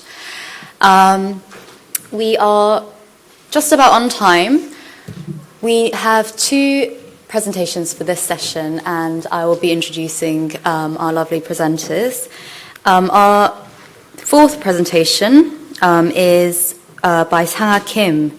She is the curator of Korean collections at the British Museum. She's been there since 2021. She's also a PhD candidate in Korean art history at SOAS, and she is Charlotte's student. Prior to joining the British Museum, she worked at the Portland Art Museum, where she was involved in the repatriation of an 18th century Buddhist painting to Korea. And she also curated gallery rotations and exhibitions on historical and contemporary Asian art. Thank Thank you, Sanga, for that wonderful presentation, and I'm sure a lot of you have questions for her, so please do ask her as many as you can during our Q&A session. For our next speaker, we have Lauren Barnes. Lauren Barnes is Assistant Curator for Asia at National Museum Scotland and specialises in the research of the Korean collections. Prior to working at the National Museum Scotland, she curated Durham University's Oriental Museum's Art Gallery of Korea. In 2013, the institution's first permanent Korean gallery. Lauren also led various temporary exhibitions and a 2-week Korean festival, generously funded by the Korean Foundation. And she is currently pursuing a PhD at the University of Manchester, where her research focuses on the development of Korean collections across UK museums. So very in touch with our workshop today. She is also a committee member of the British Korean Society, and across all of her work, Lauren aims to advance the understanding of and engagement with Korean culture and history. So, over to you, Lauren.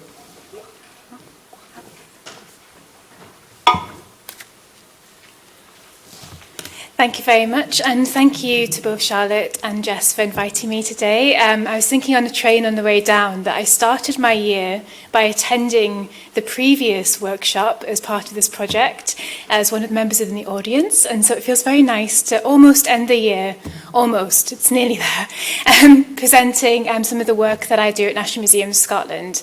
So it's a huge pleasure to be here. So my work at National Museum Scotland, I'm Assistant Curator for Asia, which means the whole of Asia, but luckily I do also have some time to spend working directly with the Korean collections there in the museum. In the last year, I've been undertaking a collections review of the Korean collections there, which has involved a lot of object-based research to improve the museum records of descriptions of the objects, but also the work I'll be sharing with you today is looking at the provenance history of the collections too. The main thing that I want to get across today is just the importance of constantly interrogating what it is that we think we know about the collection's histories. And I'll show you why that has changed my perspective a little bit on some of the broader stories that we tell about our Korean collections at the museum. So I might move this over. Yeah. So first of all, I thought I'd tell you a little bit about the Korean collection at National Museum Scotland. Also, just to say, I'm sorry if I say NMS at any point, this means National Museum Scotland. It's so long to say. But I try not to shorten words wherever possible, but it is hard.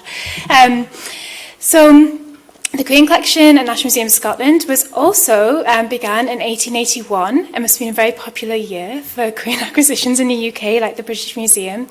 And with the acquisition of this piece here, so we just had one piece enter the museum's collection in that time.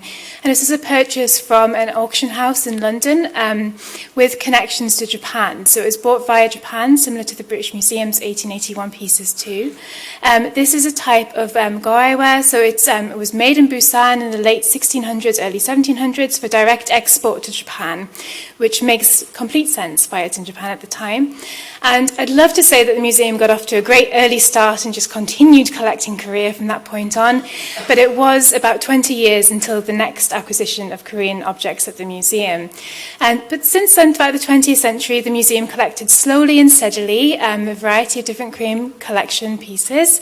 And this is an overview, really, of the types of objects that we have in our collection now. So we have, this is a set of bells that was part of a large shaman collection donated to us from the Ministry of Education and Culture in, I'm sure I've got that, I'll have to check later. It's on a later slide. I always forget all the ministries in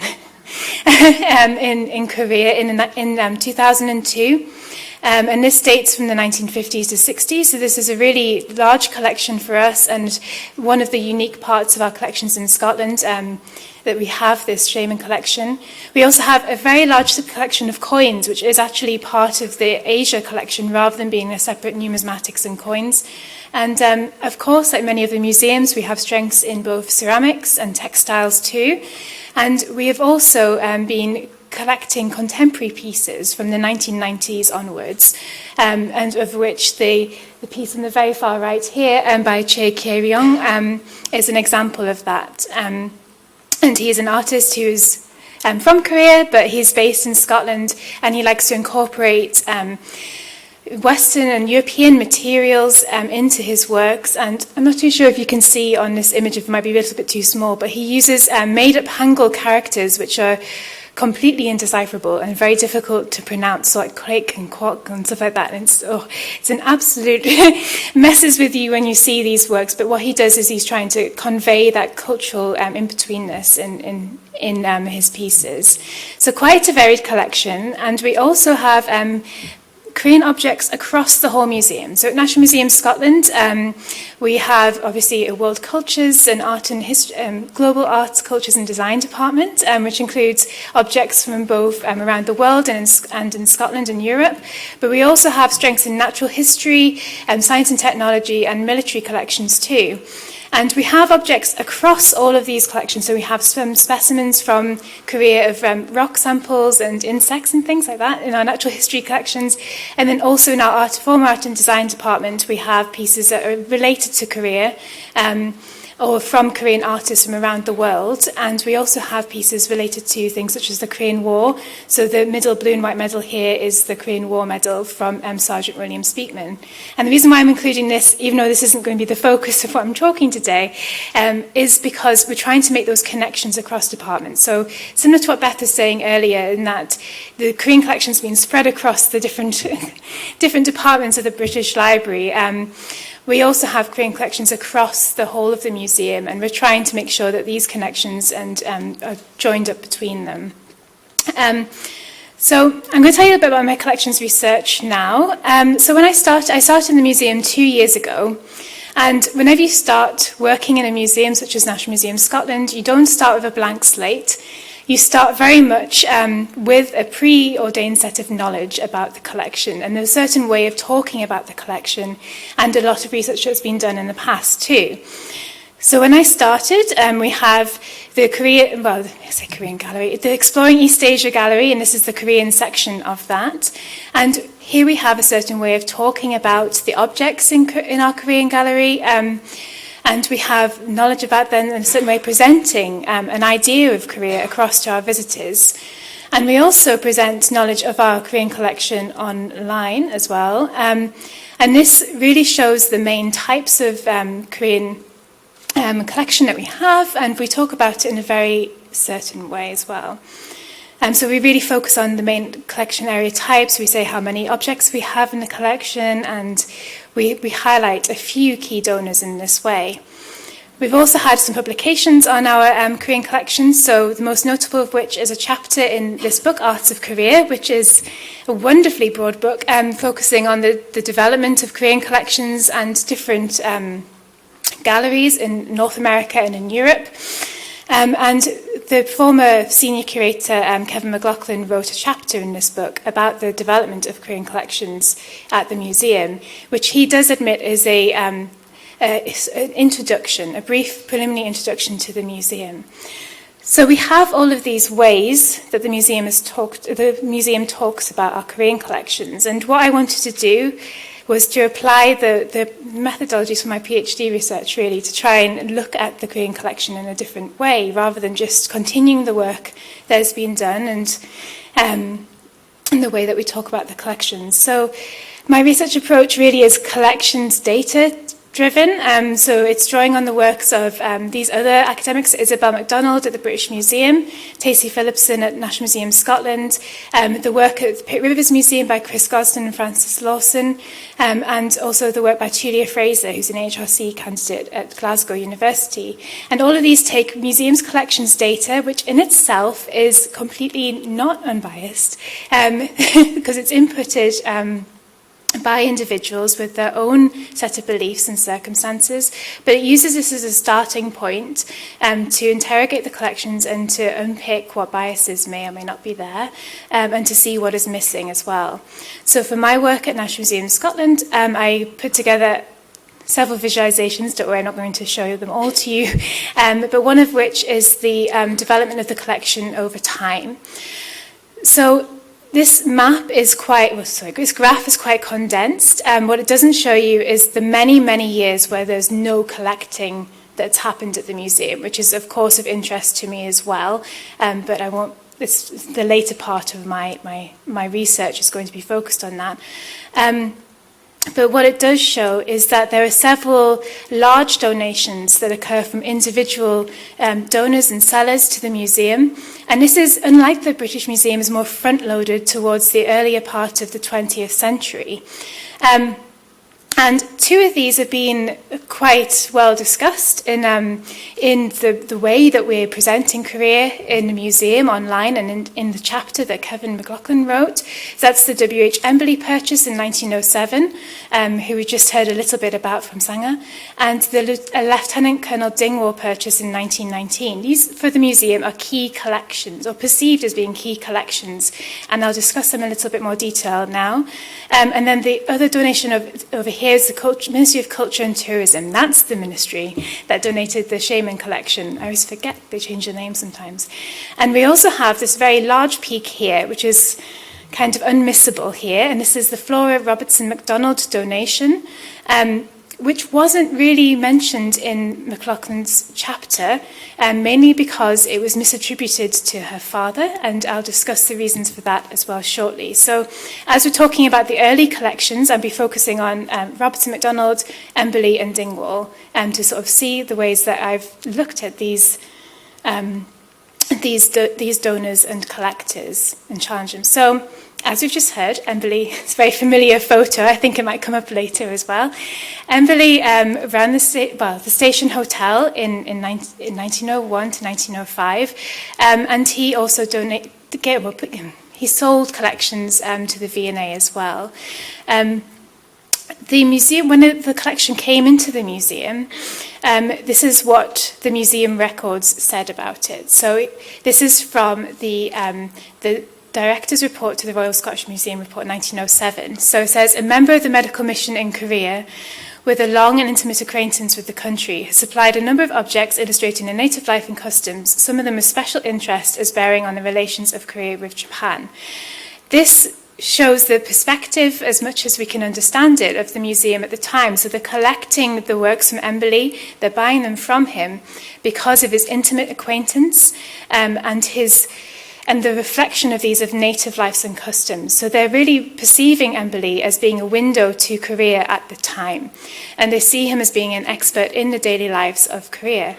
There's two things in here that stand out for me. So a member of the medical mission in Korea is a very strange one. I don't know. He doesn't really present himself as that in any other way, so I'm not unsure about that. But the relations of Korea and Japan is one object in the collection, which is an early Korean flag that may relate to that, but I'm unsure how the other collections relate to it either. So if you see anything, let me know why. So the collection itself is quite varied, and it does do that. It does represent a lot of Joseon dynasty like objects and material types. But what my question is this truly a fair representation of Joseon dynasty life at the time, as it's being perceived to be? So Emberley has this fantastic donation to the museum, purchase to the museum, but it is perceived as being a true foundation of our Joseon dynasty collections. This image here is from an article that Liz Wilkinson of the V&A wrote in 2003. And you can see here that the collections of Emberley have been laid out for display and have been put in this catalogue style.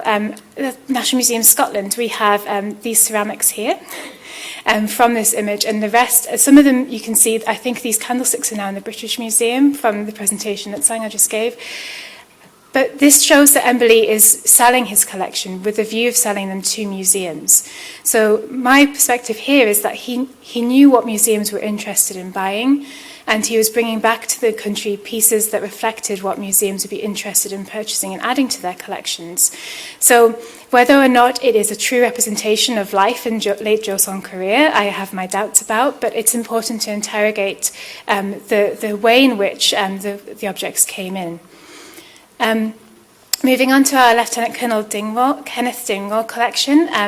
Dingwall was a founding member of the Oriental Ceramics Society, and his collection was bought from the museum after being on loan in several years. It was bought in 1919, and it really forms the basis of not only our Korean ceramic collection, but our Chinese collections as well, and some Japanese pieces of ceramics that we also bought from him. The collection is really broad. It covers, as you can see here, some Goryeo Celadon, some Puncheong, and a lot of our Joseon dynasty ceramics are from this time as well. And this collection also, so this is how the museum discussed this collection. So they also recognized that he was a connoisseur and that he was valued because of his great knowledge, and this collection was seen as being very representative of Korean ceramic traditions too.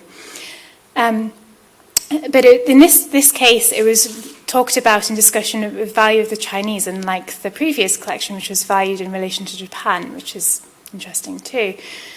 So, however, in the Dingwall collection, there are pieces that are not necessarily Korean, and these pieces have been collected, but Dingwall firmly believed that these were Korean. There's quite a lot of information he thinks of where they've come from and how he wants to, and he has donated these as Korean pieces. And this was a thing which was broadly left unchallenged at the museum for 100 years. And because of the position of Dingwall as being a member of the Oriental Ceramic Society, and also through his broader knowledge of Korean. At the time, Korean ceramics, at the time, there was very few Korean ceramic collections in the UK. So these two pieces have been since discussed to be Japanese. Well, the one on the left here is very strange to me. It's a porcelain tripod jar. Some parts of it are reminiscent of Mikawachiware, Japanese ceramics, others reminiscent of Chinese. This piece on the right came in as being passed down through Japanese families, but as a Korean heirloom piece. I have my doubts about it, and I think it might also be Japanese too. But again, because he was so valued and respected as a Korean ceramic specialist, these things were not challenged in any way. So, finally, getting onto the Miss Flora Robertson MacDonald collection. So you may question, why has this been ignored for so long? Well, not ignored, but maybe not discussed as much as the Emberley and Dingwall purchase. And part of that is because you see that the total number there is 658. Well, until a year ago, that number was less than 20 objects, and that might raise a question, how have you acquired this many Korean objects from 1905 just now? Well, actually there was 600 coins in the museum's collections that were catalogued as one coin. So this has been changed to be more in line with our museum practices of individually labelling every single coin with its own record. Also, this collection for a very long time was thought to actually be from Robertson MacDonald's father, who was an admiral and who travelled to East Asia in 1840. And so the collection was believed to have come in to the museum through him instead of through his daughter, which I'm not too sure how that confusion came about, but it did. It did, and it stuck, and it stuck through this retelling of the collection's history. So the collection itself, when it came in, it was a very brief description in the museum director's report. It just has this one line that she donated ethnographical specimens from Korea, China, India, and Pacific Islands. And this very brief summation of her collection can partly explain why there had been very little extra research into the coin collections or any extra attention paid to it in terms of cataloguing this collection. The collection is very similar to Emberley's. It contains many pieces of everyday life, so has a very strong focus on textiles and paintings, but it also shows quite a continued engagement with Korea too. So in the centre here is one tray of her coin collections, which I'm sure you'll be glad to know I'm patiently cataloguing now. And it comes with a note in the original record saying Korean coins of bronze from various reigns collected in the country and now going out of use. So this is one of the things that we can direct to understand that she was actually in the country at the time. Her coins come from a variety of different mints, and the dates range from about 1850 to 1890, so we can sort of place her in the country after the 1890s. She also has, part of her collection is this map, so very nice map theme we're bringing out today. But this map, unlike the other ones we've seen today, is entirely in Hangul, which is quite unusual in terms of the maps that I've seen. It has the 8 districts of Korea and then one overall map of the whole country. So it looks like it's more of a practical map for use in the country too. And she keeps on donating pieces after her first 1905 donation, and she had donated his ancestor worship brass cup with a stand too. So why is any of this, and what does it tell us, and why is it important? So what it tells us is that the Korean collections at National Museum of Scotland have been heavily influenced by these 3 donors, more so than the rest of the collection afterwards. And all of these were British and collecting either in Joseon, Korea, or as part of the network of ceramic collectors and connoisseurs afterwards. And until now, this has been an unacknowledged or maybe unseen bias in the collection at the museum. So we have the majority of the collection that's on display is from these 3 donors. So over half of the collection in the museum, in this gallery and elsewhere, is from just these 3 people. But there is a lot that it's missing from the collection and the stories that we tell. So we're missing a lot of objects directly from Korean artists and from Koreans living in the country at the time. And this is something that we can now address now that we're aware of this bias in our collecting. And that is why I think it's important to be interrogating the collection, to be able to understand where these biases are, and also to bring to the front the collecting stories of the people who have shaped the collection and how we represent Korea in the museum spaces. So that's my talk. Thank you.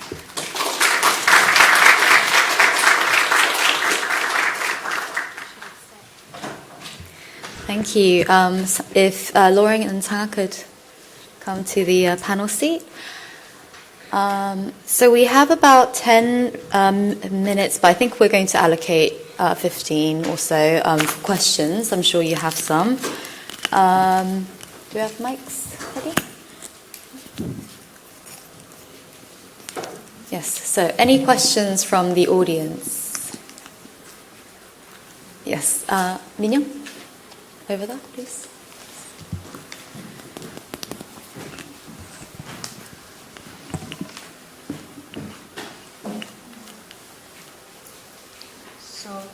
So this question is for Lauren. I don't know if it's really a question, but I was just intrigued by the white pottery. You mentioned, like on the last slide, the white one that's believed to be Japanese.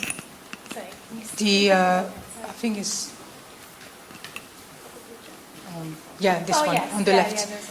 Yeah, is it like broken? Because I see like the gold lacquer, which made me think about kintsugi, yes. which is Japanese. So would you agree that it's not like a Korean actually object? Yes, so this came into the collection with this kintsugi repair in it. So this was thought, so the original description was that it was highly valued because of this kintsugi, so it's sort of evidence of it being highly valued. So sometimes pieces, especially celadons, when they're passed down through generations, they do get broken and they get filled in this way.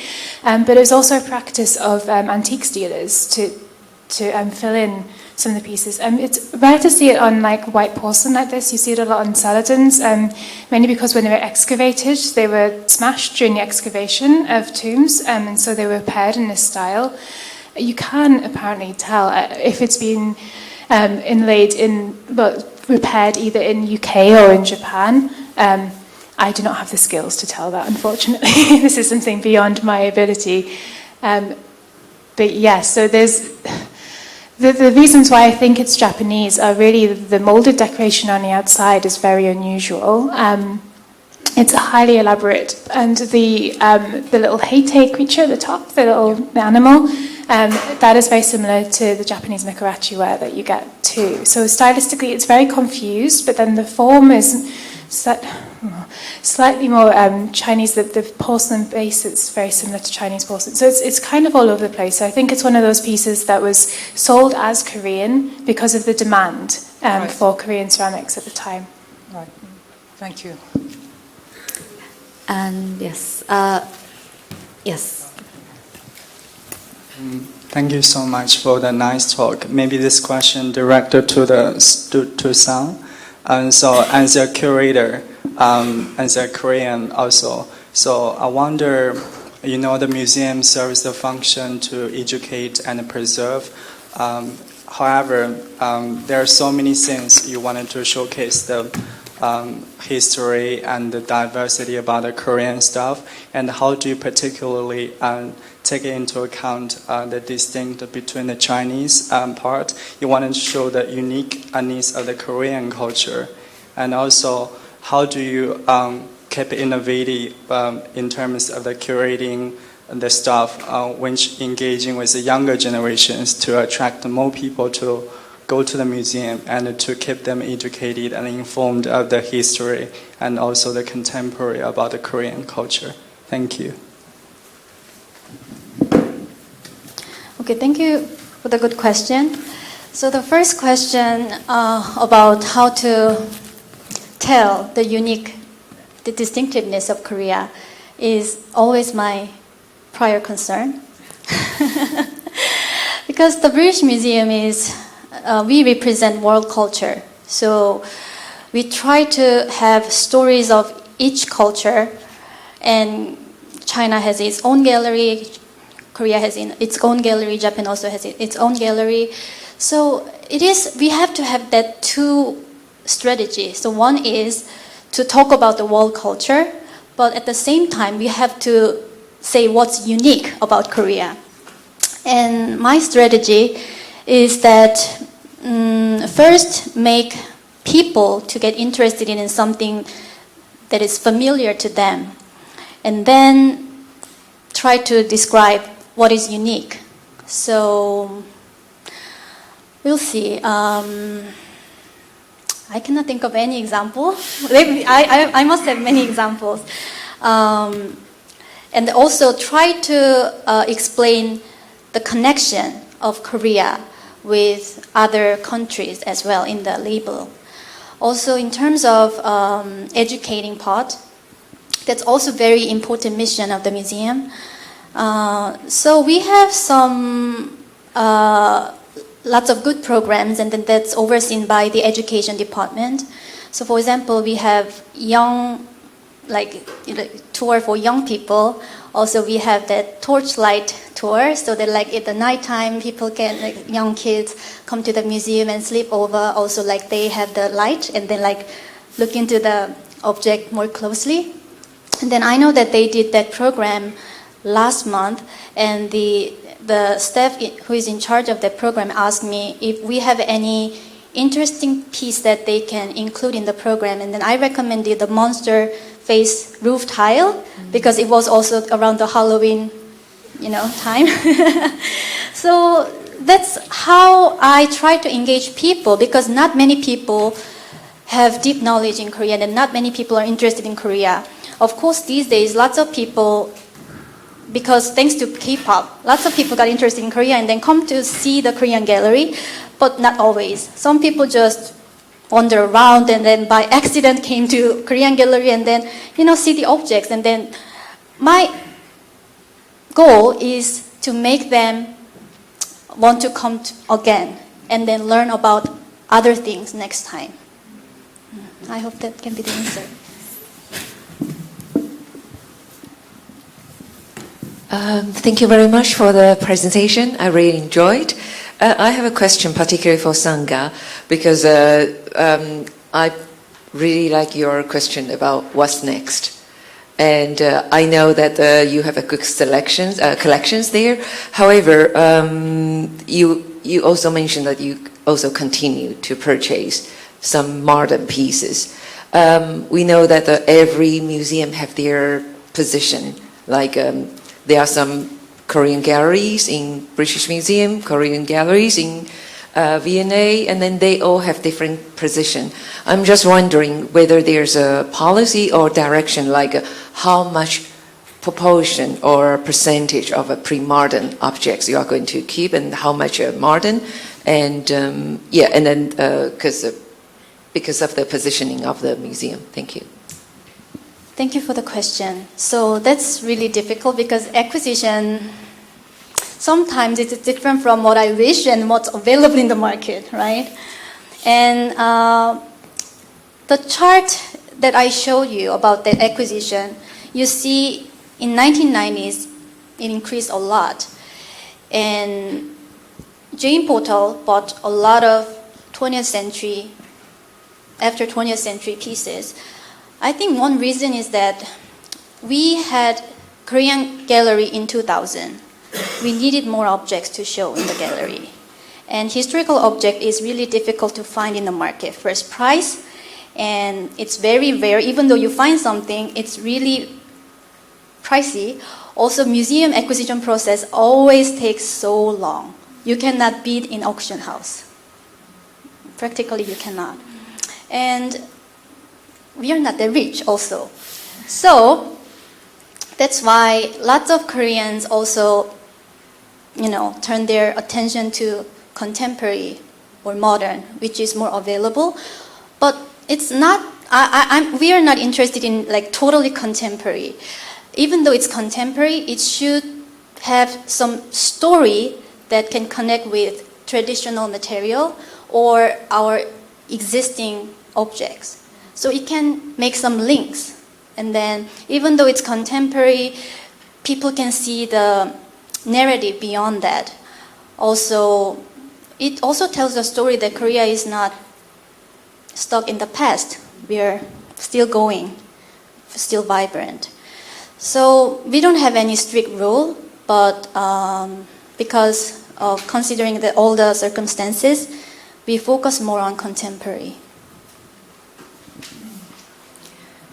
Any more questions? Oh, do we have a follow-up comment? Yes. Thank you. I just want to have a follow-up question, like if British Museum continue to collect more modern pieces, then the position of itself is kind of overlapping with other museums, isn't it? And then I don't know, or if British Museum doesn't have the budget to buy from the auction house, so for the pre-modern object, were that relying solely on donations, like from all those collectors? Yes, because I'm also personally interested in historical objects, and if available, always welcome. So if you have any objects, please come to me. The thing is that these days it's really difficult because Korea has that export law. So if the piece is more than 50 years old, you cannot take it out of the country. So it's all like circulating within, we have to buy from other countries within Europe or from America or from Japan. It's very limited, and all the Korean curators, are looking for that opportunity. So it's really difficult. So about overlapping, the thing is that time always passed, and 1990s is always past. It's contemporary, but it's also past, right? So even though we collect contemporary this time, for example, the Emberley collection, that was contemporary at the time, but now that's 100 years ago objects, right? So that's why we have to keep collecting something. Yes, I think we can have one more question. Final question, please. Who was first? Yes, let's go ahead.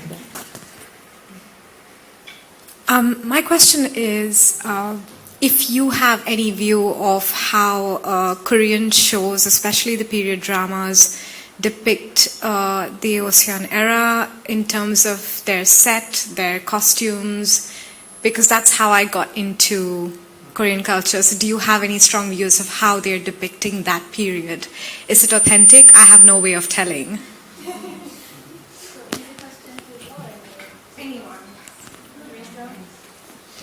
The first Korean historical drama I saw was one that was meant to be based in early Joseon, and they all, for some reason, had mobile phones. I couldn't quite understand what was going on, but they were all texting in Hangul, and I was like, Hangul hasn't been invented yet. Like, what are you playing at? So it seemed very inaccurate to me at the time. But we have many people that come to the museum that are really interested in K-drama, and this is one of the ways that they got interested in Korea in general. So the inquiries that we have are around a lot of our costume, but I can't really comment on how historically accurate the costumes are in K-dramas. But what I do like about them is the way in which it's a gateway for people to learn about Korean culture and the objects at the time. I mean, I love it whenever I see a Korean drama and I see like, oh, we've got a similar painting to that, or like, oh, we have some brass balls. Like, this is the connections that I can make more to the Korean dramas than necessarily the costume. But I'm glad that you enjoy them because they're fabulous. I think I'm not the best person to answer this question because I don't have time to watch the show, unfortunately. Yeah. But I know that more and more TV productions are aware of the importance of the accuracy of depicting settings in historical drama, because now people are watching the TV show internet everywhere, right? So it's more, and then that's very important way to engage people and then make people interested in Korean culture. So I hope that's more accurate. Yes, I'm sure that you have more questions and you have more answers. So please feel free to bother both Lauren and Sanga during a coffee break, which will be right next door where we had our lunch. Thank you.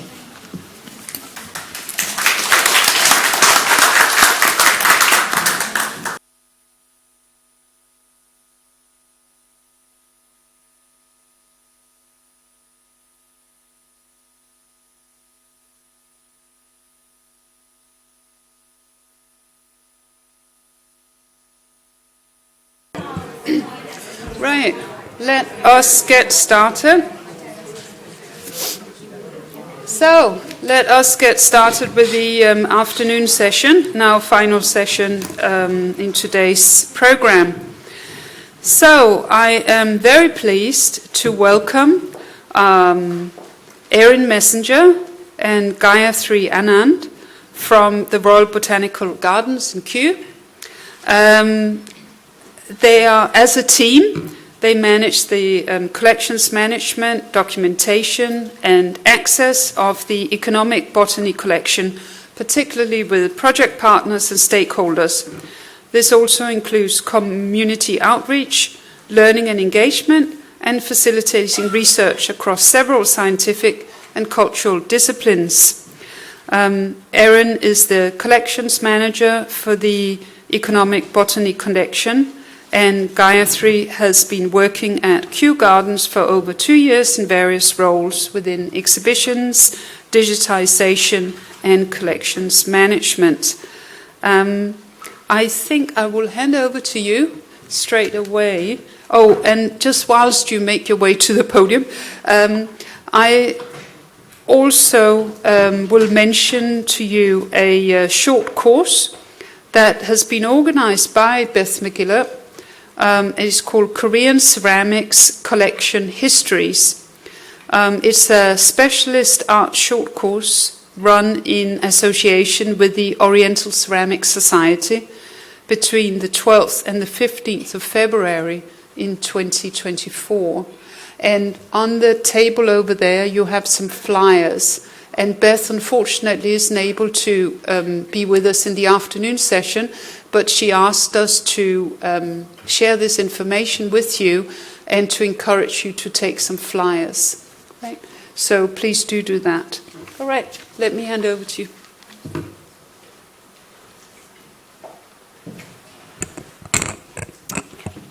Hello everyone.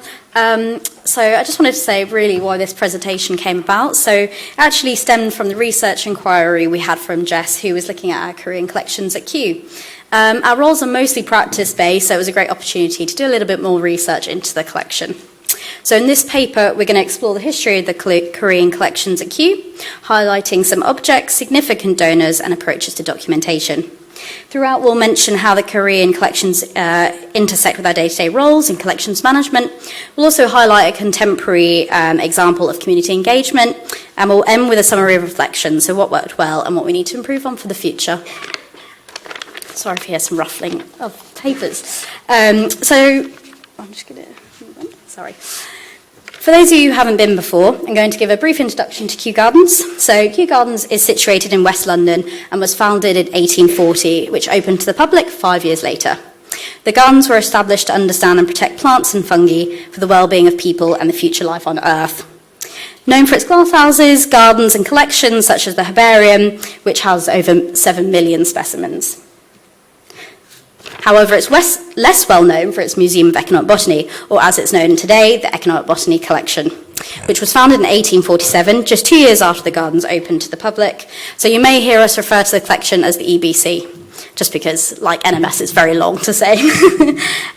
So the collection was established by William Hooker, who was director at the time. Its main purpose really centred around Britain's role in trade and empire, as well as being a public attraction. Today, the collection has grown to over 100,000 useful plant-based objects, and although there is no permanent display at the moment, the collection is frequently visited by PhD students, researchers, artists, makers, scientists, etc. Of over 100,000 objects we have in the collection, we trace only 79 which are labelled from Korea. Most of those in the collection had high economic value in trade during empire, such as rice and ginseng, which Gayatri will talk a little bit more in detail later on. So this led us to ask the questions, why do we have such a small collection compared to other regions, such as India? Was it because of political relations at the time? Was it because of missing or incorrect record information? Or was it really because of those who was not a priority for those linked to the EBC at the time? And if so, why? In order to explore these questions, we began to do some deep diving into the history and stories behind the donations. Just a quick disclaimer here, guys. We're speaking from experience as generalists working in the collections. We're not, it's important to acknowledge that there's a lot we don't know, so we're not experts specifically in Korean collections. So when communities and researchers provide insights, we do our best to take it on board in how we care for the collection and how we enable access. I'm going to pass you on to Gayatri now. So before we look into some of the specific objects and historical figures more closely, you might recognise a few, we'll give you a bit of an overview of where the Korean material within the EBC has come from. And these donations that are represented here span from 1884 to 2016.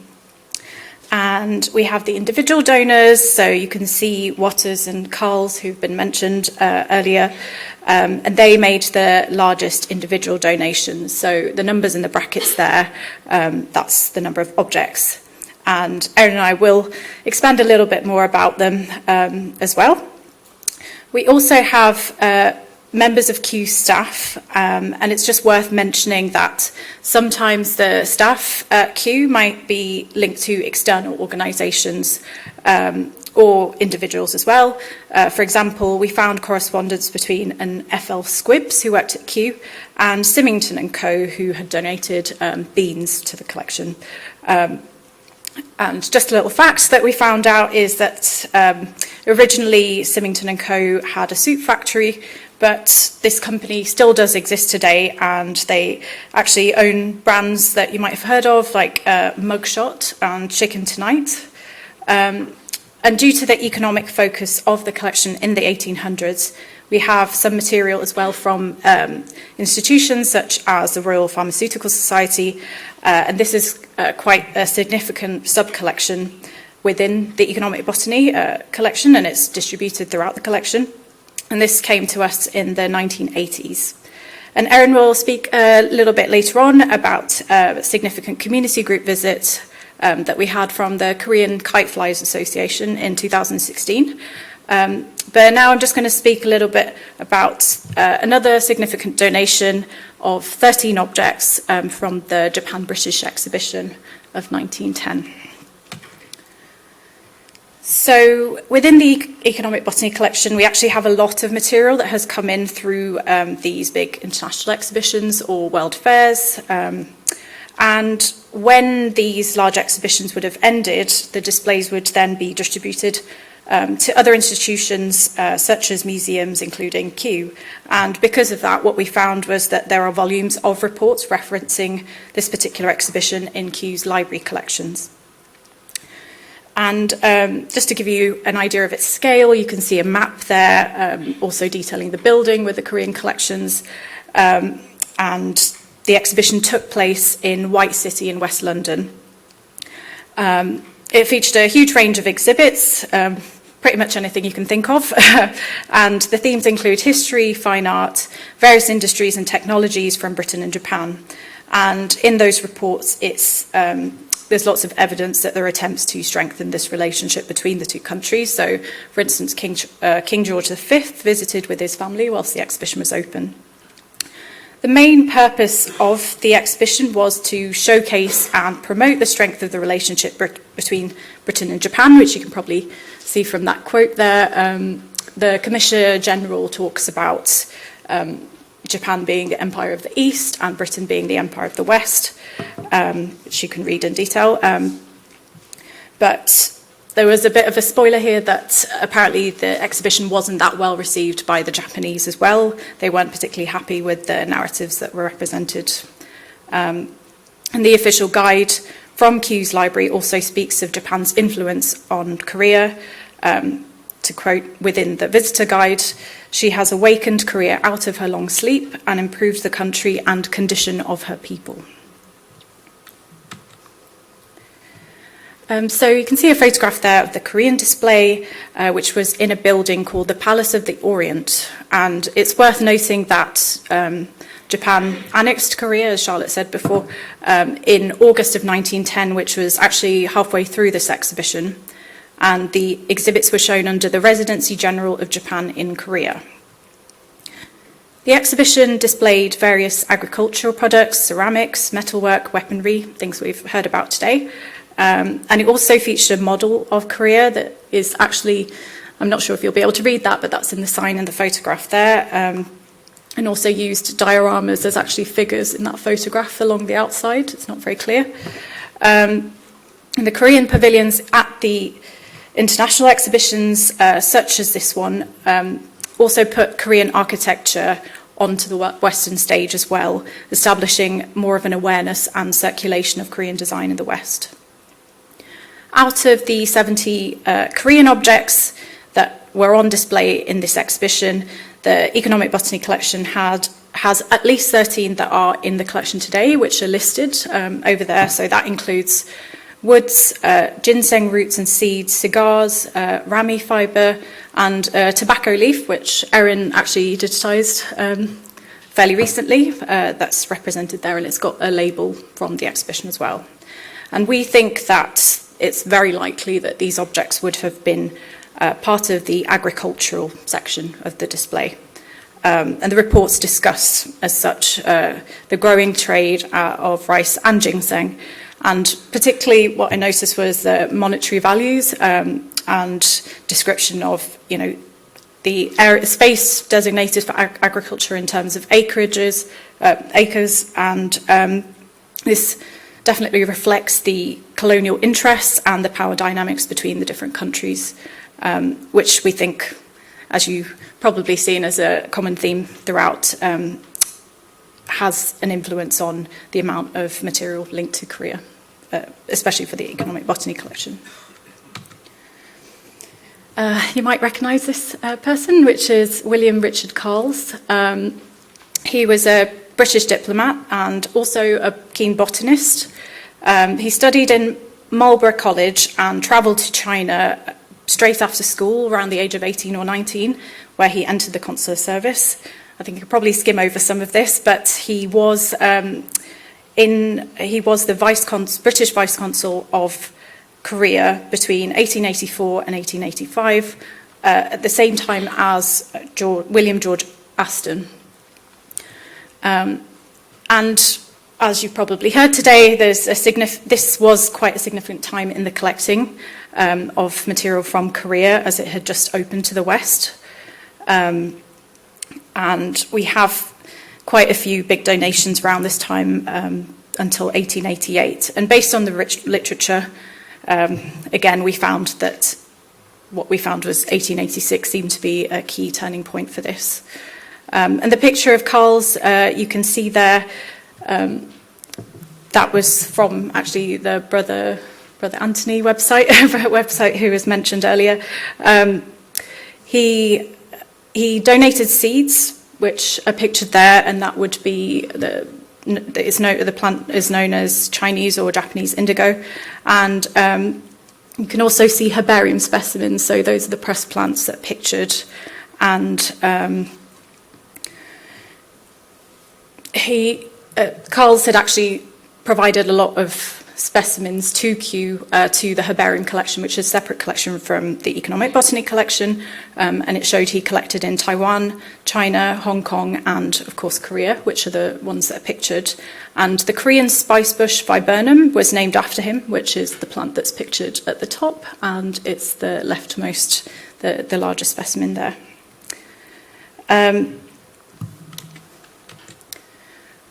So we spoke a bit earlier about having Korean specimens of Panax ginseng, and we found that this root specimen was collected by Carl's. It was transferred to us through the Royal Pharmaceutical Society that I mentioned earlier, because of its medicinal properties. And he also donated other specimens, including seeds and fabrics as well, directly to the economic botany collection. And in our records, there was the name of the original donor with this donation, but it was recorded as W.R. Carlos, which I think we can probably assume is the very same person with those initials. And we also found 2 letters inside the same box, one of which had been transcribed, and we're usually relatively good at doing that from experience. But the other one, the database note just said that it was unintelligible. But thanks to a skilled member of one of our volunteers, we were able to transcribe over 50% of this letter. There's a little snapshot of it in the corner. And in some of the wider research as well, I found that Carl's had published a book called Life in Korea in 1888, where he speaks specifically about visiting the ginseng gardens. So those are illustrations from that book. And I found it interesting that there were such illustrations pictured. So in the preface of the book, Carl's acknowledges that it's a Korean artist from Gensan, which is Wonsan in North Korea.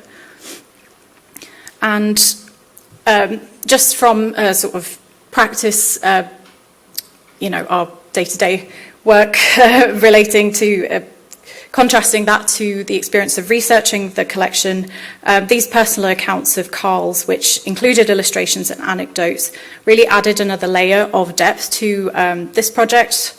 And it's not something we usually have time to do in our day-to-day jobs. But some of the more objective, the museum records, for instance, are seemingly more objective, scientific description in contrast to these more personal, subjective descriptions. But from a researcher's perspective, it might be something that gives them more information and insight.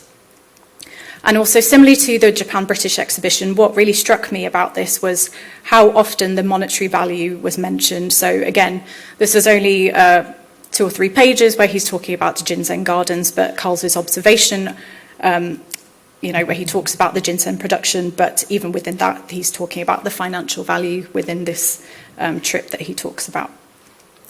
And this also links quite closely to the purpose of the economic botany collection.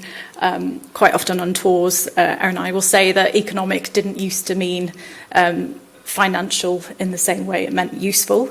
But when we think about the 19th century stakeholders, which include manufacturers and importers, this gives us a bit of a wider understanding of how that fits in with our collection as well. So I'm going to pass back to Erin. So you're probably all sick of seeing Waters' name now. So again, I'll try not to repeat too much, but I do want to talk about Waters' link to Kew and how his interest in naturalist collecting came about. So as you probably can see on the screen, he was a graduate of Queen's College, Belfast, and he joined the British Consular Service in 1863, serving as assistant to Robert Swinhoe, who was a keen naturalist in Taiwan from 1865.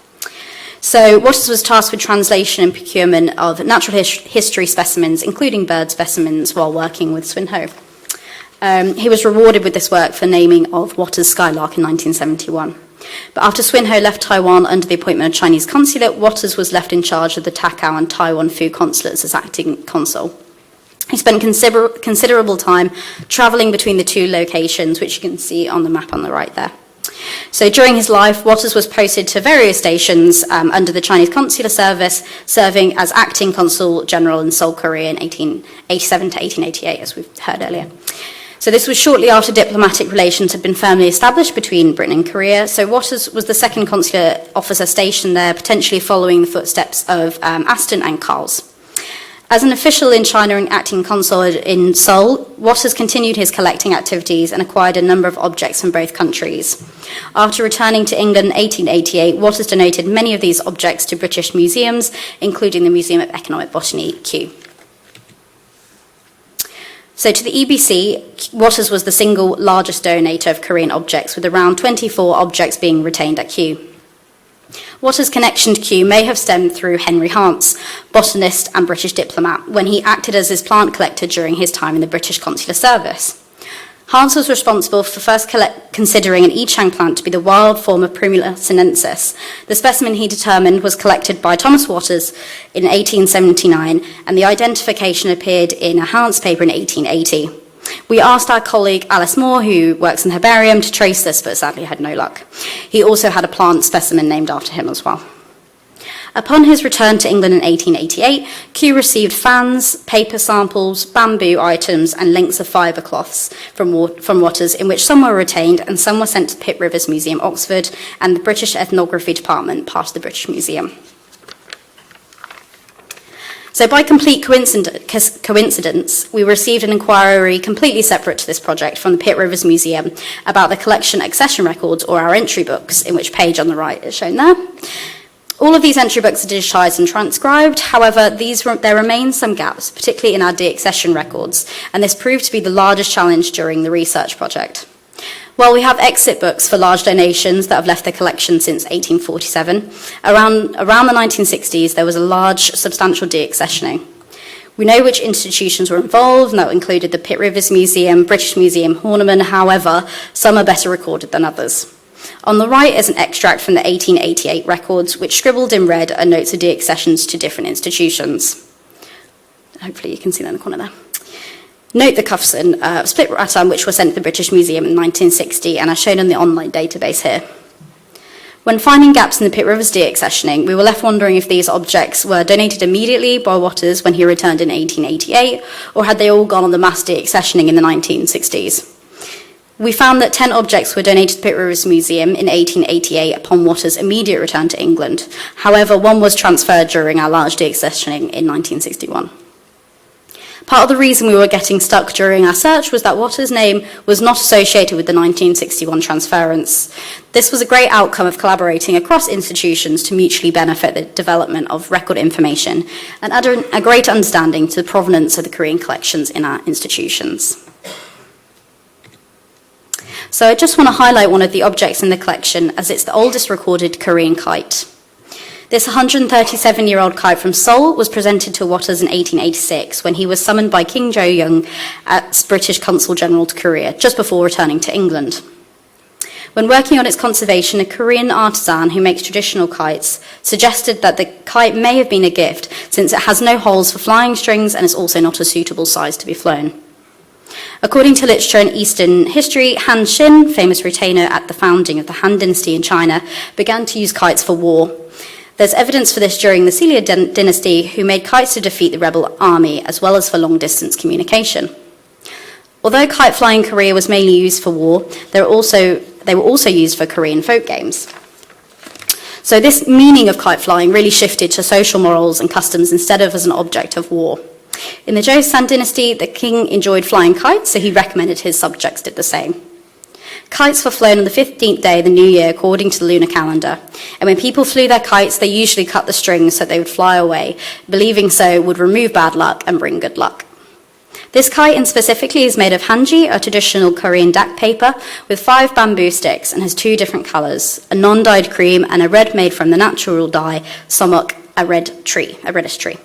The kite was also accompanied by a tool. You can see a little bit more information down there if you're interested. The kite underwent extensive conservation in 2011, repairing the kite and tool, but mostly creating a more suitable long-term storage. Ri Kai-tai, who was involved in the conservation, described the kite to have a typical traditional pattern that was popular during the Joseon era. For example, it has a short tail, which is a common feature of Joseon kites. Ri Kai-tai, so pictured bottom middle left there. Oh, sorry, it's changed a little bit. Top left second there. Has been making traditional kites since 1971, in which he learned from his father and his grandfather. Ri led the Korean Kite Flyers Association, so in 2016 they were all invited to the collection. The association enjoyed a day of exploring Kew, the collection, and looking at the paper kite in more detail.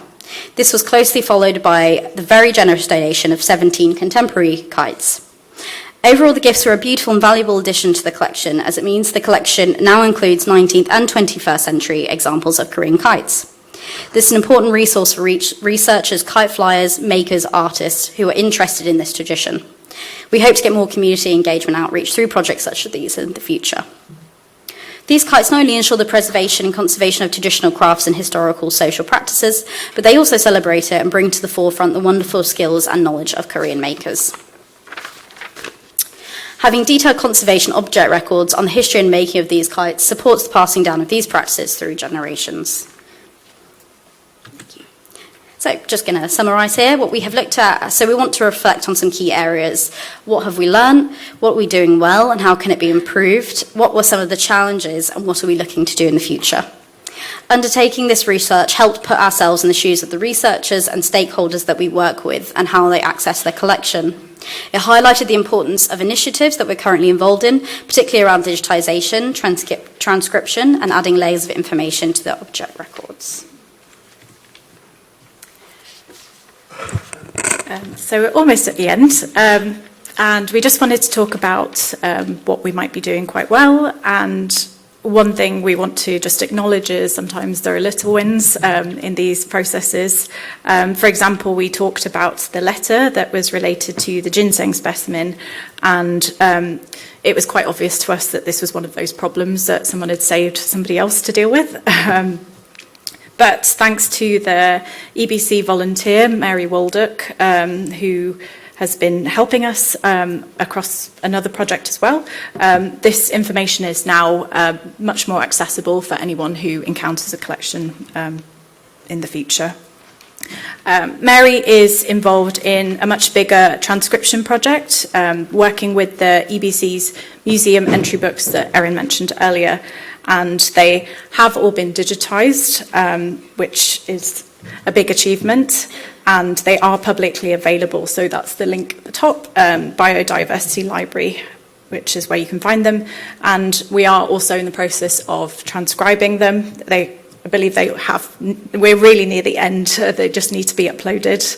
But this will really improve the provenance research for anyone who accesses the entry books in the future, and it will speed up that process for not only researchers, but also working across other institutions as well, like the Pitt Rivers. And also because of this project, largely credit to Erin, we've managed to photograph nearly half of the EBC Korean objects, and those will be uploaded onto Q's internal image platform Digifolia, which centralises where all the good quality photos are held, which is what's also pictured there.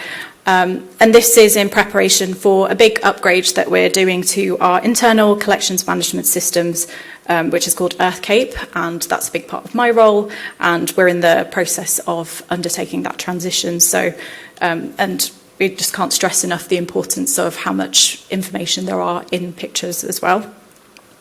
And as we discussed earlier, we also face challenges with some of the gaps in the entry books and object records. And for the future, we hope to make use of developments in technology, so digitising the rest of the Korean collection, taking the photos, as it's particularly a relatively small collection. That should be quite an achievable target for us, so that's something we'll aim to do. And with our collection as a whole, this is something that is quite challenging. So you saw some pictures earlier of herbarium specimens, and they're relatively 2D and quick to photograph, and that's not the case with the objects that have been pictured, which are lots of different shapes and sizes, and we also have limited time as a very small team as well to dedicate to digitisation. So another thing we want to do is the transcription that Mary's done, which you can see at the bottom there. We want to make sure that that gets added to the database record as well. And we mentioned typos, such as with Carl's that we spotted. So ensuring that that information goes on the database will help anyone who's researching the collection in the future. And we also want to make sure the research we did for this presentation can also be, all the references can be collated and kept in a folder that we can share with anyone who access it in the future as well. So that will help stakeholders, not just academic researchers, but we have lots of different stakeholders for the collection. And we also want to continue our work and share information with other colleagues across different institutions, and as some of the other speakers alluded to, within our institution at Kew as well, because we have 5 or 6 separate collections and there might be links between the donors that we mentioned. And we'd like to fill in those gaps. And as a team, we are quite proud to be invested in working with source communities, and this is something we'd like to work further on in order to enrich not only the object histories, but also to enable future access to the collections as well. And finally, as museum professionals, we just want to reiterate that this project has really helped our understanding of navigating the research processes around the economic botany collection, and it's highlighted how we can better support the researchers and communities who want to access the collections and, you know, share some of that surrounding contextual information for future access as well. So that's the end of our talk. Thanks very much for having us.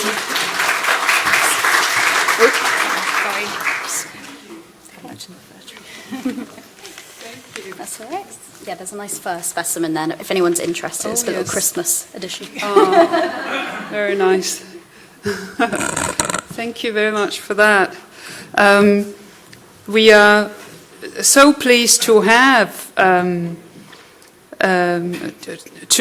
staff from Kew joining us. I think it's the first time ever, perhaps, that we've had. Maybe I shouldn't say ever, but I think it's Kew is so close, and yet I don't know why. Right? It shouldn't feel so far. So we're really pleased that you made the time. And also, of course, it's fantastic to hear that our research project has initiated your research project and will hopefully lead to further outputs. Thank you. So let me get the next one up. And we have here, full screen, there we go. Okay. So our next speaker is Lina Xinhua Ku, who is a PhD candidate in History of Art and Design at the University of Brighton. Her PhD research is an object-based study of Korean ethnic dolls from the 19th to the first half of the 20th century, with a cross-cultural analysis of dolls in East Asia. Previously, she worked as a curatorial assistant for Korean art at the Asian Art Museum of San Francisco, and she's also worked as a research assistant at the Denver Art Museum. Lina is a SOAS alumni, as she did her MA here in the History of Art and Archaeology of East Asia, and graduated from memory 3 years ago. Right, 2021. So, Lina, please.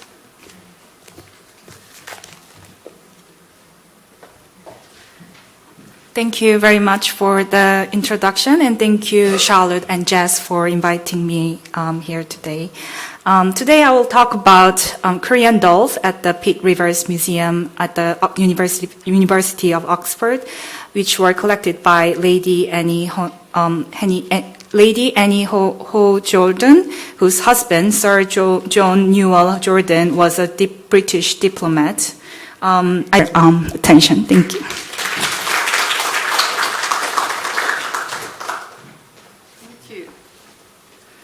Thank you. So, let me see, bring up the PowerPoint. Okay, you do that. Oh, we're down there. Right, so I am aware we are running a bit late, but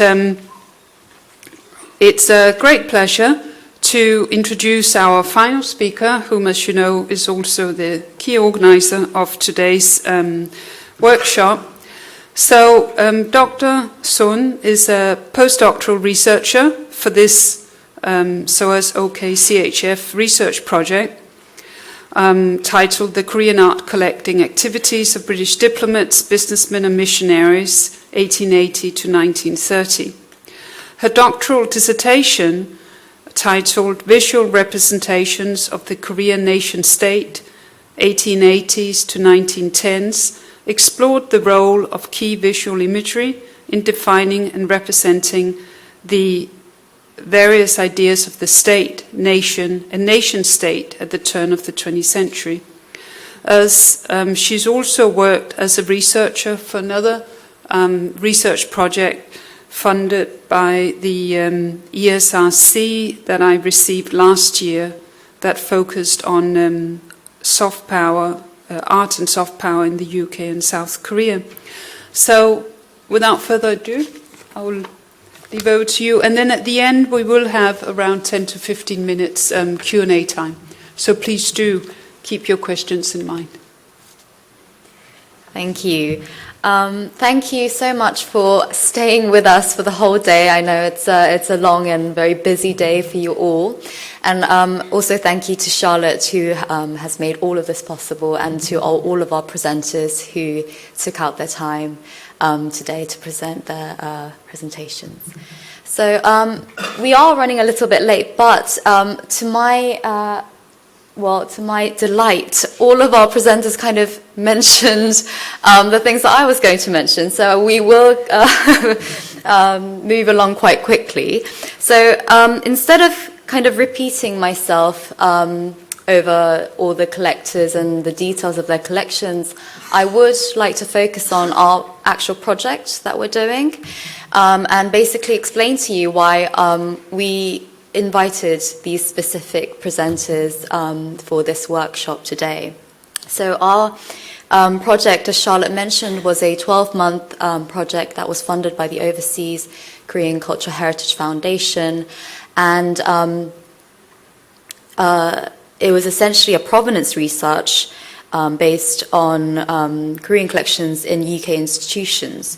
The OKCHF has embarked on a series of provenance research, not only in the UK but all around the world, and they have dedicated a lot of time and effort into collecting data on the whereabouts of Korean objects abroad.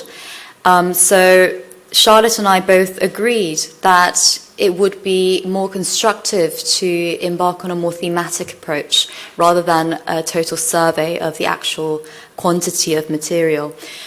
So in light of my own research topic and also Charlotte's book, we decided to focus on the very early additions to the Korean collections in the UK. And that, as we have heard from the various presentations, it really began from the 1880s. And from the 1880s to the 1920s, the key donators or the suppliers of Korean objects in the UK were either missionaries or businessmen or British diplomats. So that became our thematic approach to this project.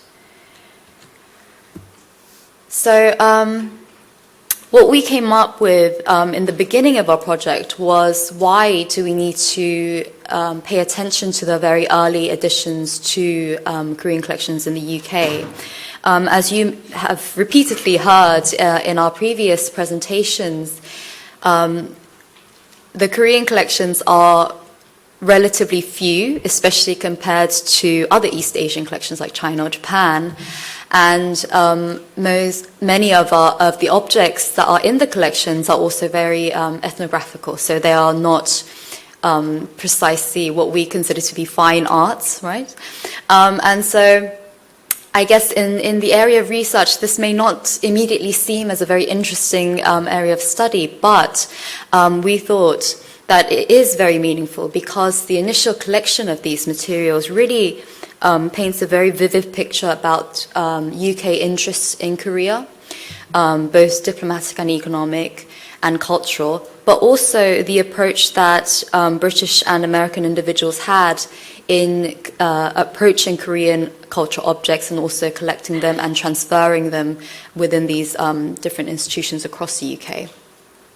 And to give you a brief background of how this happened over the years, obviously the British collection of material all around the world, it really kind of flourished from the 19th century, right? And Korea, although it started a bit later than Japan and China, was also subject to that British passion for collecting material over the world. And also, at the same time, the establishment of modern museums, so for example, the British Museum, the V&A, Britain was a leader in this aspect, and that they fostered this public consumption of cultural objects and art. And so the Korean collection was formed in this climate in the UK. And also, you have to keep in mind that in the late 19th century, Korean objects, as well as Japanese and Chinese objects, were broadly just defined as Oriental, right? So there was no clear-cut definition of what was defined as a Korean object, what was characteristic of a Korean object prior to the 1880s, and even toward the very end of the 19th century, many of the objects that were collected and transferred into these institutions were mislabeled, miscategorized, or misplaced in different categories. And also, during this time in Korean history, it was a very, very dynamic time, a lot of socio-political changes, good and bad. So there were some realistic obstacles for British individuals to travel to Korea and also to bring back with them cultural objects. All of these conditions contributed to a rather restricted academic interest in Korean cultural assets, especially compared to China or Japan. And this is also reflected in our current Korean collections in UK institutions. So our project approach was that first we have to analyze the collecting practices of Britons, so diplomats, missionaries and businessmen in the late 19th and early 20th century, and also how this contributed to the formation of national images of Korea, and also, if possible, how were these images understood and consumed by the public? And so, in defining the scope of our research, as you know, the people involved in this research are two. So me and Charlotte. And it was realistically impossible for us to kind of go through the entirety of the Korean collections in the UK. And hence we decided to focus on a select group of individuals.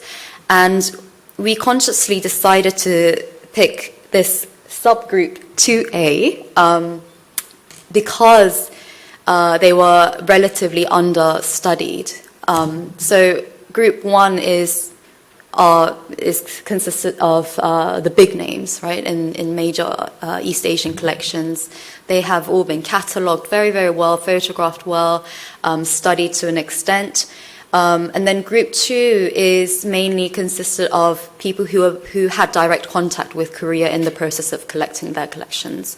And subgroup 2A were individuals, so diplomats, businessmen, missionary, who were personally or officially affiliated with Korea and spent time resident in Korea while they collected their materials.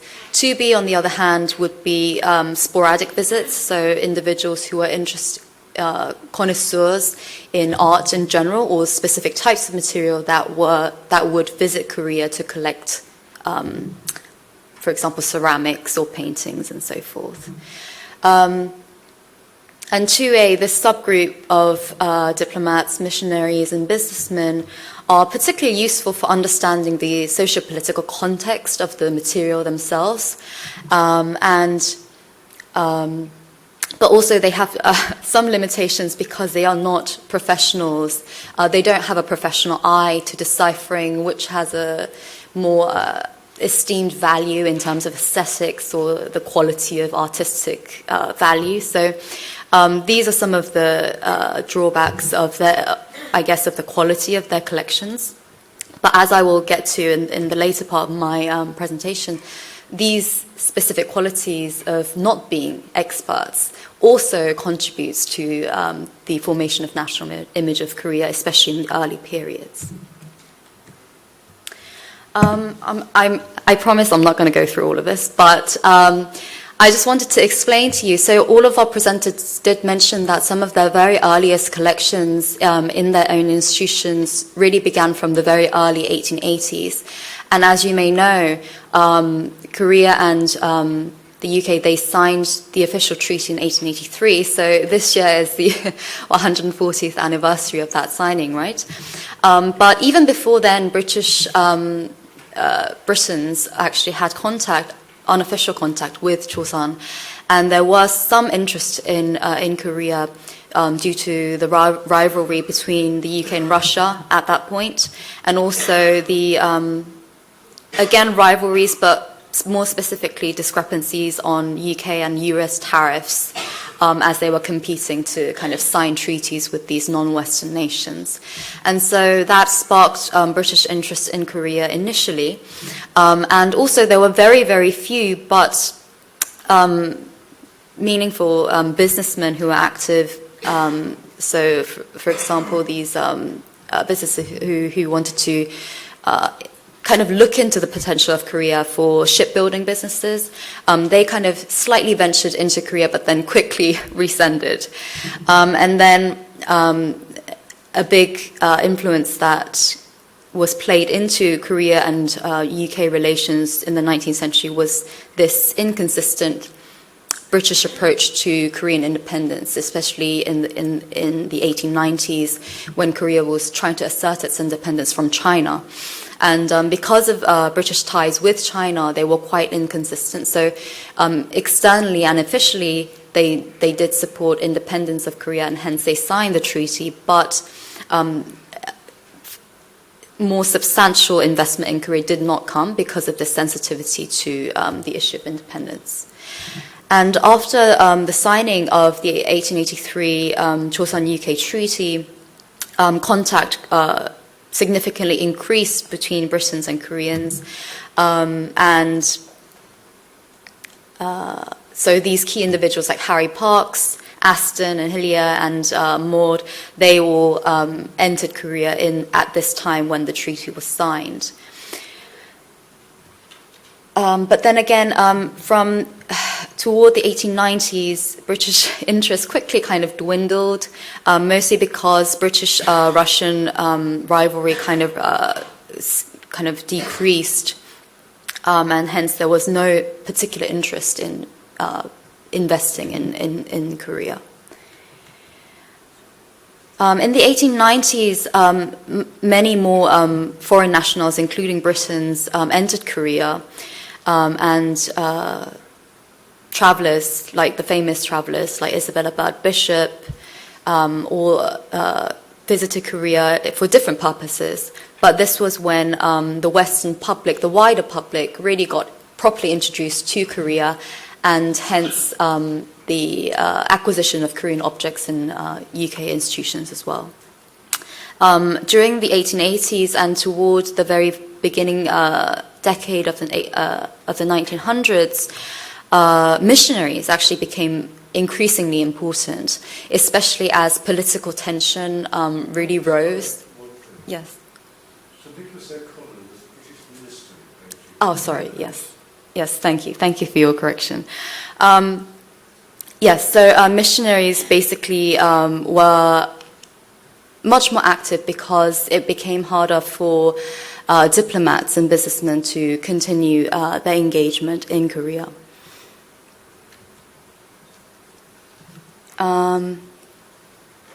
Yes, so especially after the 1905 signing of the Ulsa Treaty, Japan basically had the biggest influence over Korea, and the UK also was in support of this influence. So they signed a couple of treaties with, or an alliance with Japan, and hence independent British interests and involvement within Korea really basically ceased to exist.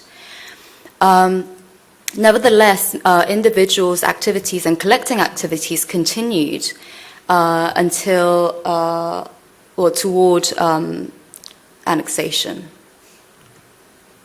So, but going back to our project, this is where we kind of started off when we were estimating the amount of objects that we would have to investigate during our project. It has significantly changed from my visits to these institutions, and also with the help of all of our professionals in these institutions. Cut to the chase, this is our final, well, yes, almost final figure.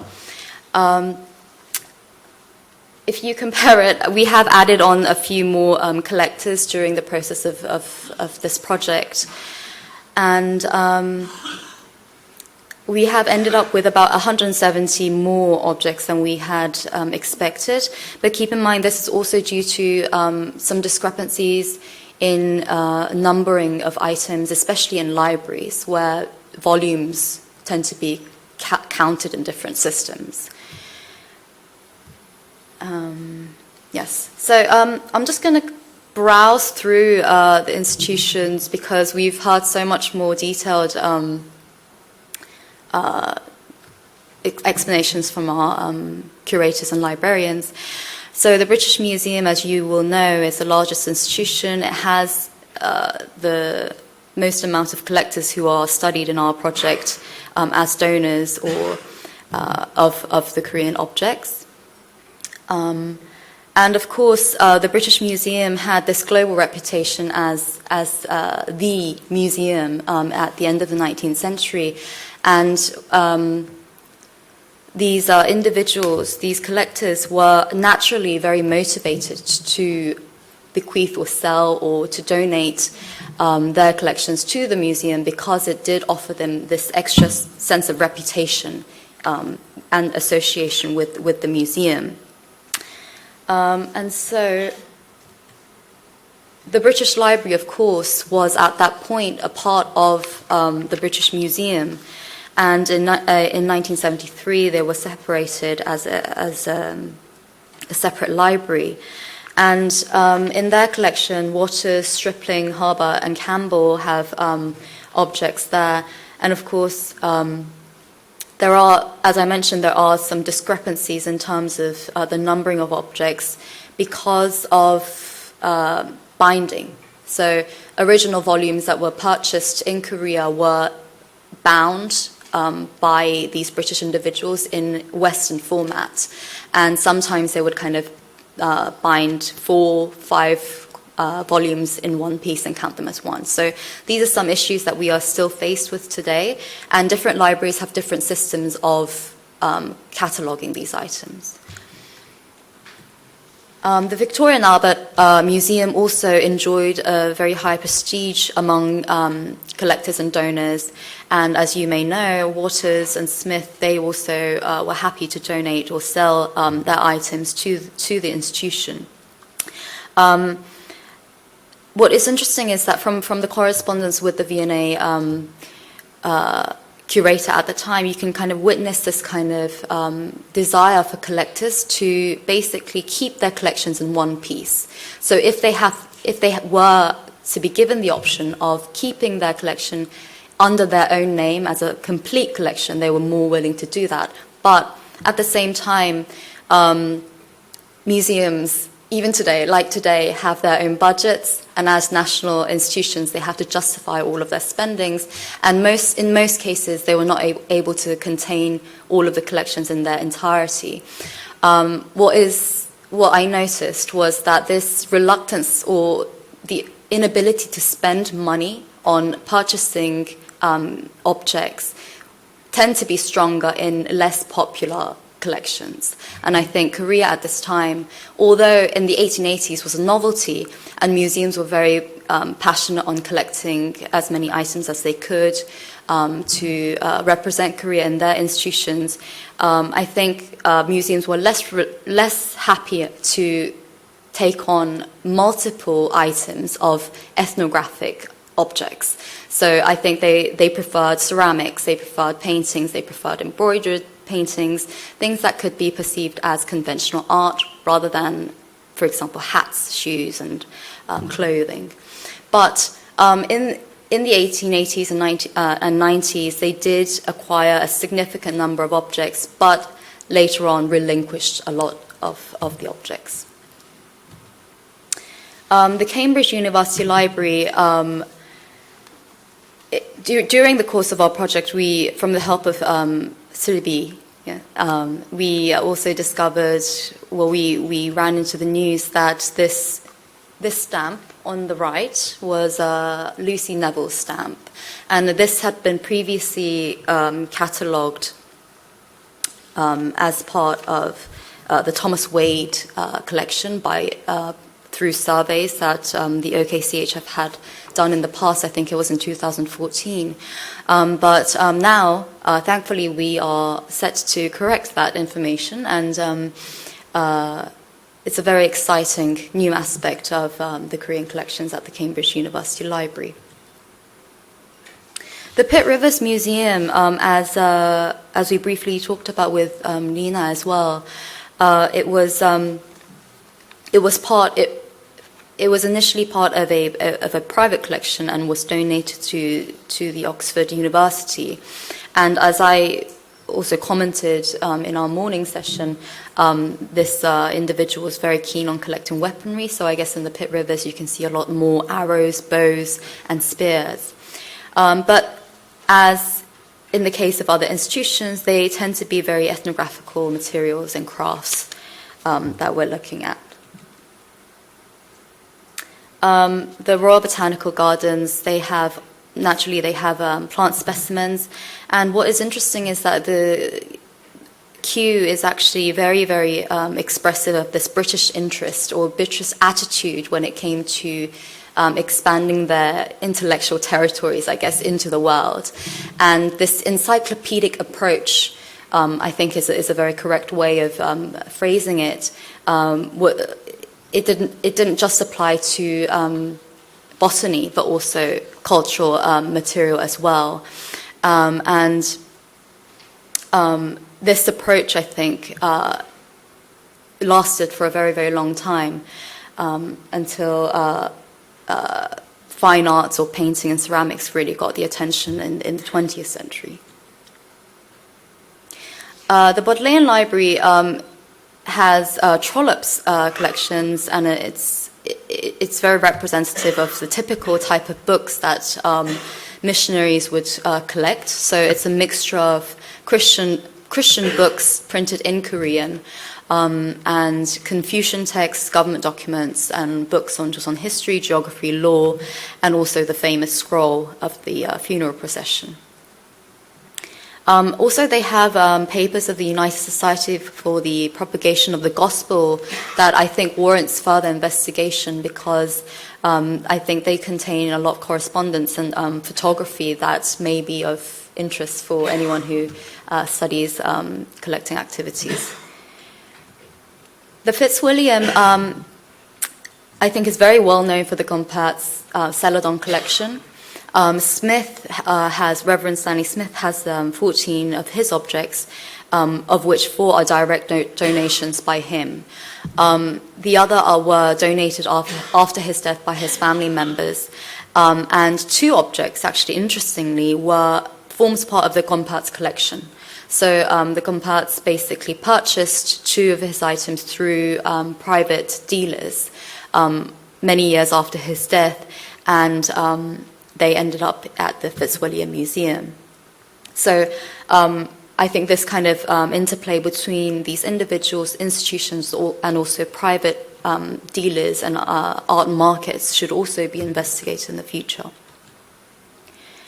Finally, the National Museum of Scotland, as Lauren has mentioned, it has Embley and Smith's objects. And Embley, although Lauren has been very, very detailed in her explanations, I think there should be more research done on Embley, because I think Embley was a very unique individual in that he was one of the very few British businessmen who actually ran a business in Korea. And I think that also impacted his collecting activities as well. So compared to, say, for example, diplomats, his collections tend to be a little bit more focused on ceramics, on these daily objects that he would have had easier access to and would have been interested in during his long stay in Korea. I'm going to skip through these details of individual collectors because I think we have gone through them, except for some new ones. So Reverend Bunker, so he wasn't initially in our list, but was included as we found some of his collections in the British Museum.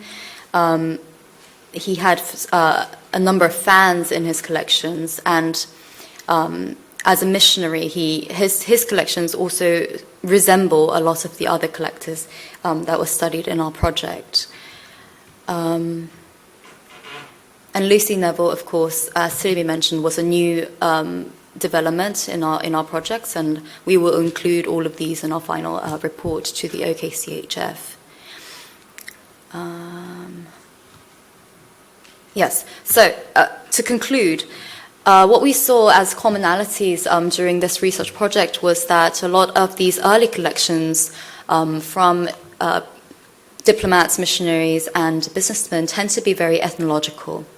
So as they are not connoisseurs, they didn't really have this eye for deciphering finds, I guess, good finds in paintings or potteries.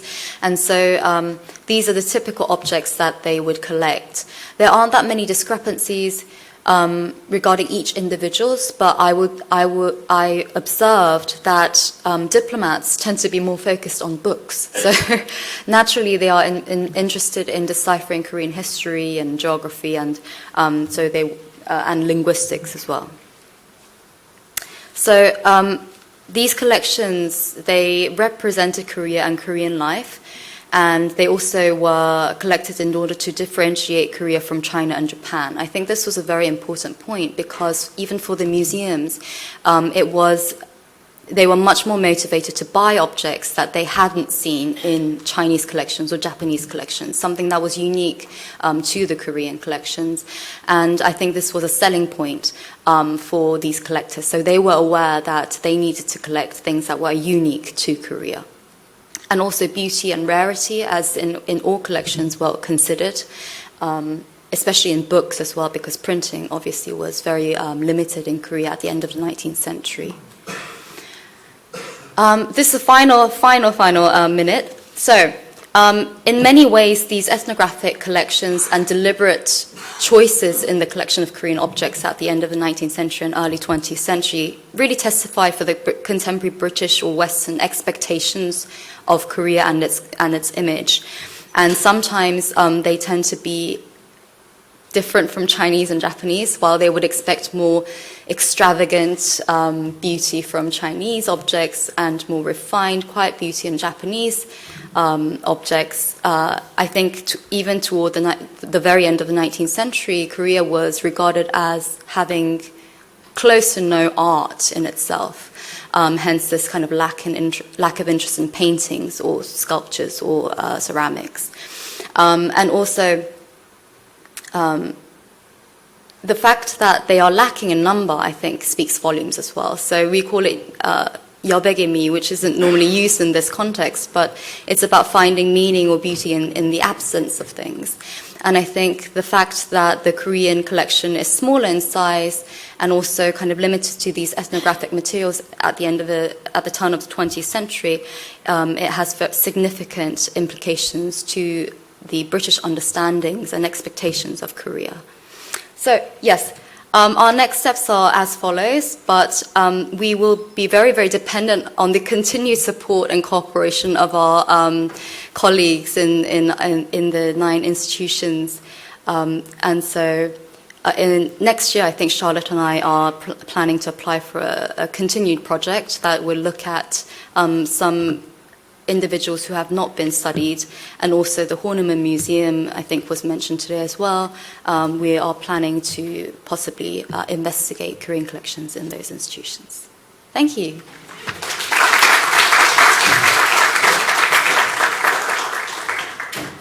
Thank you. Great. If I could have our speakers here at the front. I am aware we're running a bit late, but I did not want to deprive our audience of the opportunity to ask a few questions. So I suggest that we devote max 10 minutes, we'll see, 5-10 minutes just to a number of questions. So let me see, any questions from the audience? I actually have one. Jim? Oh, my God. Just hold it up to... Yeah. Thank you. It's not so much a question, it's No. a statement. Yes. Andrew Hillier lives around the corner from us. He is the great-nephew of Walter Hillier. The family has a huge collection of photographs because Walter Hillier was a photographer. Yeah. And they may have other things as well. I don't know. Thank you. It would be worth contacting me, and I will put you in touch with Andrew Hillier. Thank you. I know certainly that Andrew himself was interested at one point in Kew, because Walter Hillier was, I think, offered some specimens of ginseng to Kew. And I don't know, there was a proposal that he and I would write a paper on this, but it never came to anything. But there's one person. The other thing is that there are collections that I know. I mean, the Peabody Museum in Salem, Massachusetts, has a lot of stuff from Korea, collected by a man called Fred Scharf, who was very, very rich and made his money out of managing tennis stars. But they have other stuff as well. I know they've got a lot on Japan. Yeah. I think they have some stuff on Korea. They do. Their collection started in the 1880s with Morse. Yeah. And John Kil-jun was instrumental. So thank you for mentioning that. It's maybe I could link to that. It's what we have done. What we have done today, and what we have really strived to do with our research project, is to initiate and generate a cross-institutional project. And luckily, the OKCHF, our funder, was very generous and positively inclined, I think because they had already done research on individual well-known collections. I think they haven't been to Kew specifically, but they had certainly, of course, been to the British Museum, they've been to the V&A and so on. But the OKCHF, they've also done research on other individual collections in other countries. But for them to, it may now be therefore the next step to encourage a cross-national research project and see how they would be inclined towards that. So that could be one of our next steps. So thank you for reminding us of that. Any other questions that we have? I thought, sorry, it was... Oh, that you want to ask to each other, actually. I thought I had one here. Actually, I was going to ask Q, in terms of Carl's acquisitions, which methodology did Carl's use when collecting the specimens? So, of course, he would have collected the specimens, he would have pressed them, dried them, glued them into books? Yeah, so I'll speak just sort of a little bit on plant collecting, sort of Carl's, yeah, and we're not herbarium, we're not curated botanists, so that's probably a slightly better question for the botanist. But yeah, to our knowledge, so you can do plant collecting herbarium sheets with anything at home. You can use books, you can just any large, flat, heavy item you can do. So he would have probably collected and dried, ideally in the field. That's usually the best time, is to dry straight away, and then flatten. A lot of the time people use newspapers. Yeah, of course. But we have obviously herbarium presses, which are kind of just larger than A4 and smaller than A3. So that's probably what he would have done, and then brought it back or sent it back. So I guess what I was curious about is, did he apply a specific methodology that was widespread at the time, or was it rather an individual approach to collecting pieces? Plant collecting has used the same method since the 1800s or before.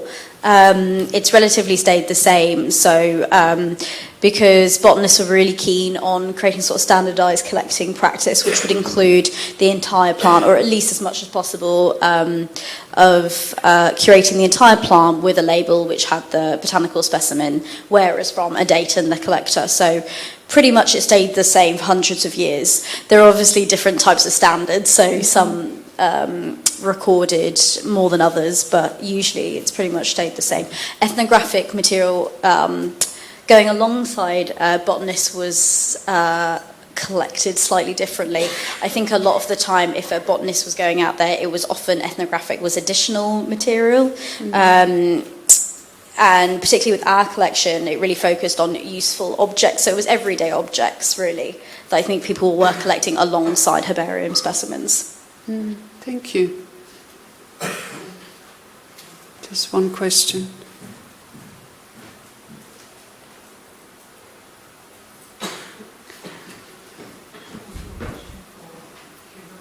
I think it's not working. No, I think you just have to speak up a bit. We have news coming. Thank you. Can you hear me? Yeah. Another question as well. I was curious about, in regards to collecting plants, were there like some sort of regulations and rules at the time?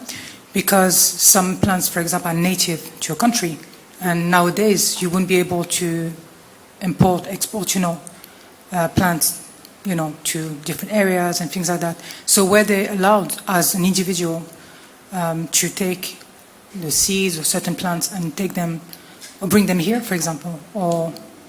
Yeah, so probably in the 1800s, 1900s,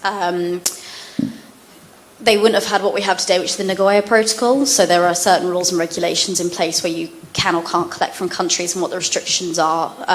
For example, Brazil are very strict on what you can collect, and it's not a lot. And particularly with CITES specimens, so they're endangered species. So there are certain frameworks and also paperwork that comes along with importing and exporting certain specimens that are particularly endangered. That probably wouldn't have been the case. It was not the case. Yeah.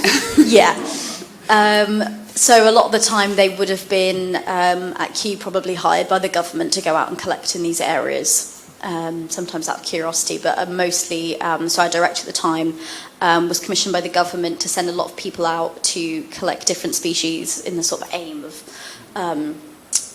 discovering new species, even though they probably were already known to a lot of the local communities, but they may not have been known in the UK. Right, but certain, sorry, just follow up. So because certain, like for example, ginseng or other things were really prized as well. So wouldn't it be as well like some sort of monetary, like the pursuit of bringing certain spices or certain plants, have another intention rather than just an individual bringing it. The ethnographic material, so what's in our collection, would have been collected differently. So most of the material we have was gifted, exchanged, or purchased. Slightly different to going out into the field and collecting. Okay. Sort of herbarium specimens. Thank you. Thank you. Any other questions? If not, I do one over there. We just need the microphone from Minio. There we go. And it's a bit of exercise. just keeping them fit. Well, thank you for organizing this conference. This is really fascinating, and this inspired me a lot, actually. So, actually, I have a questions about finding like materials or like, for example, a specific object. Okay. So, like for example, like Lina's, like the research is really interesting because like maybe like each museum, so we can just look at the museum to see what is stored inside the museum. But in the case of Lina, so you have to find the doors that stored in different places, right? So I'm really wondering, so what kind of method and how can you find out like the doors? So where are they? So and then.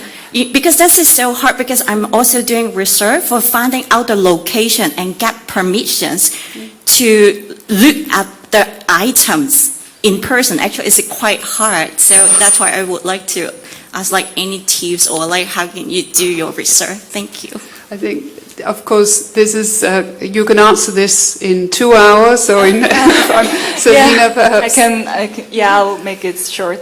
I thank you for the question, and I really try to see the activities of the collectors in different like regions.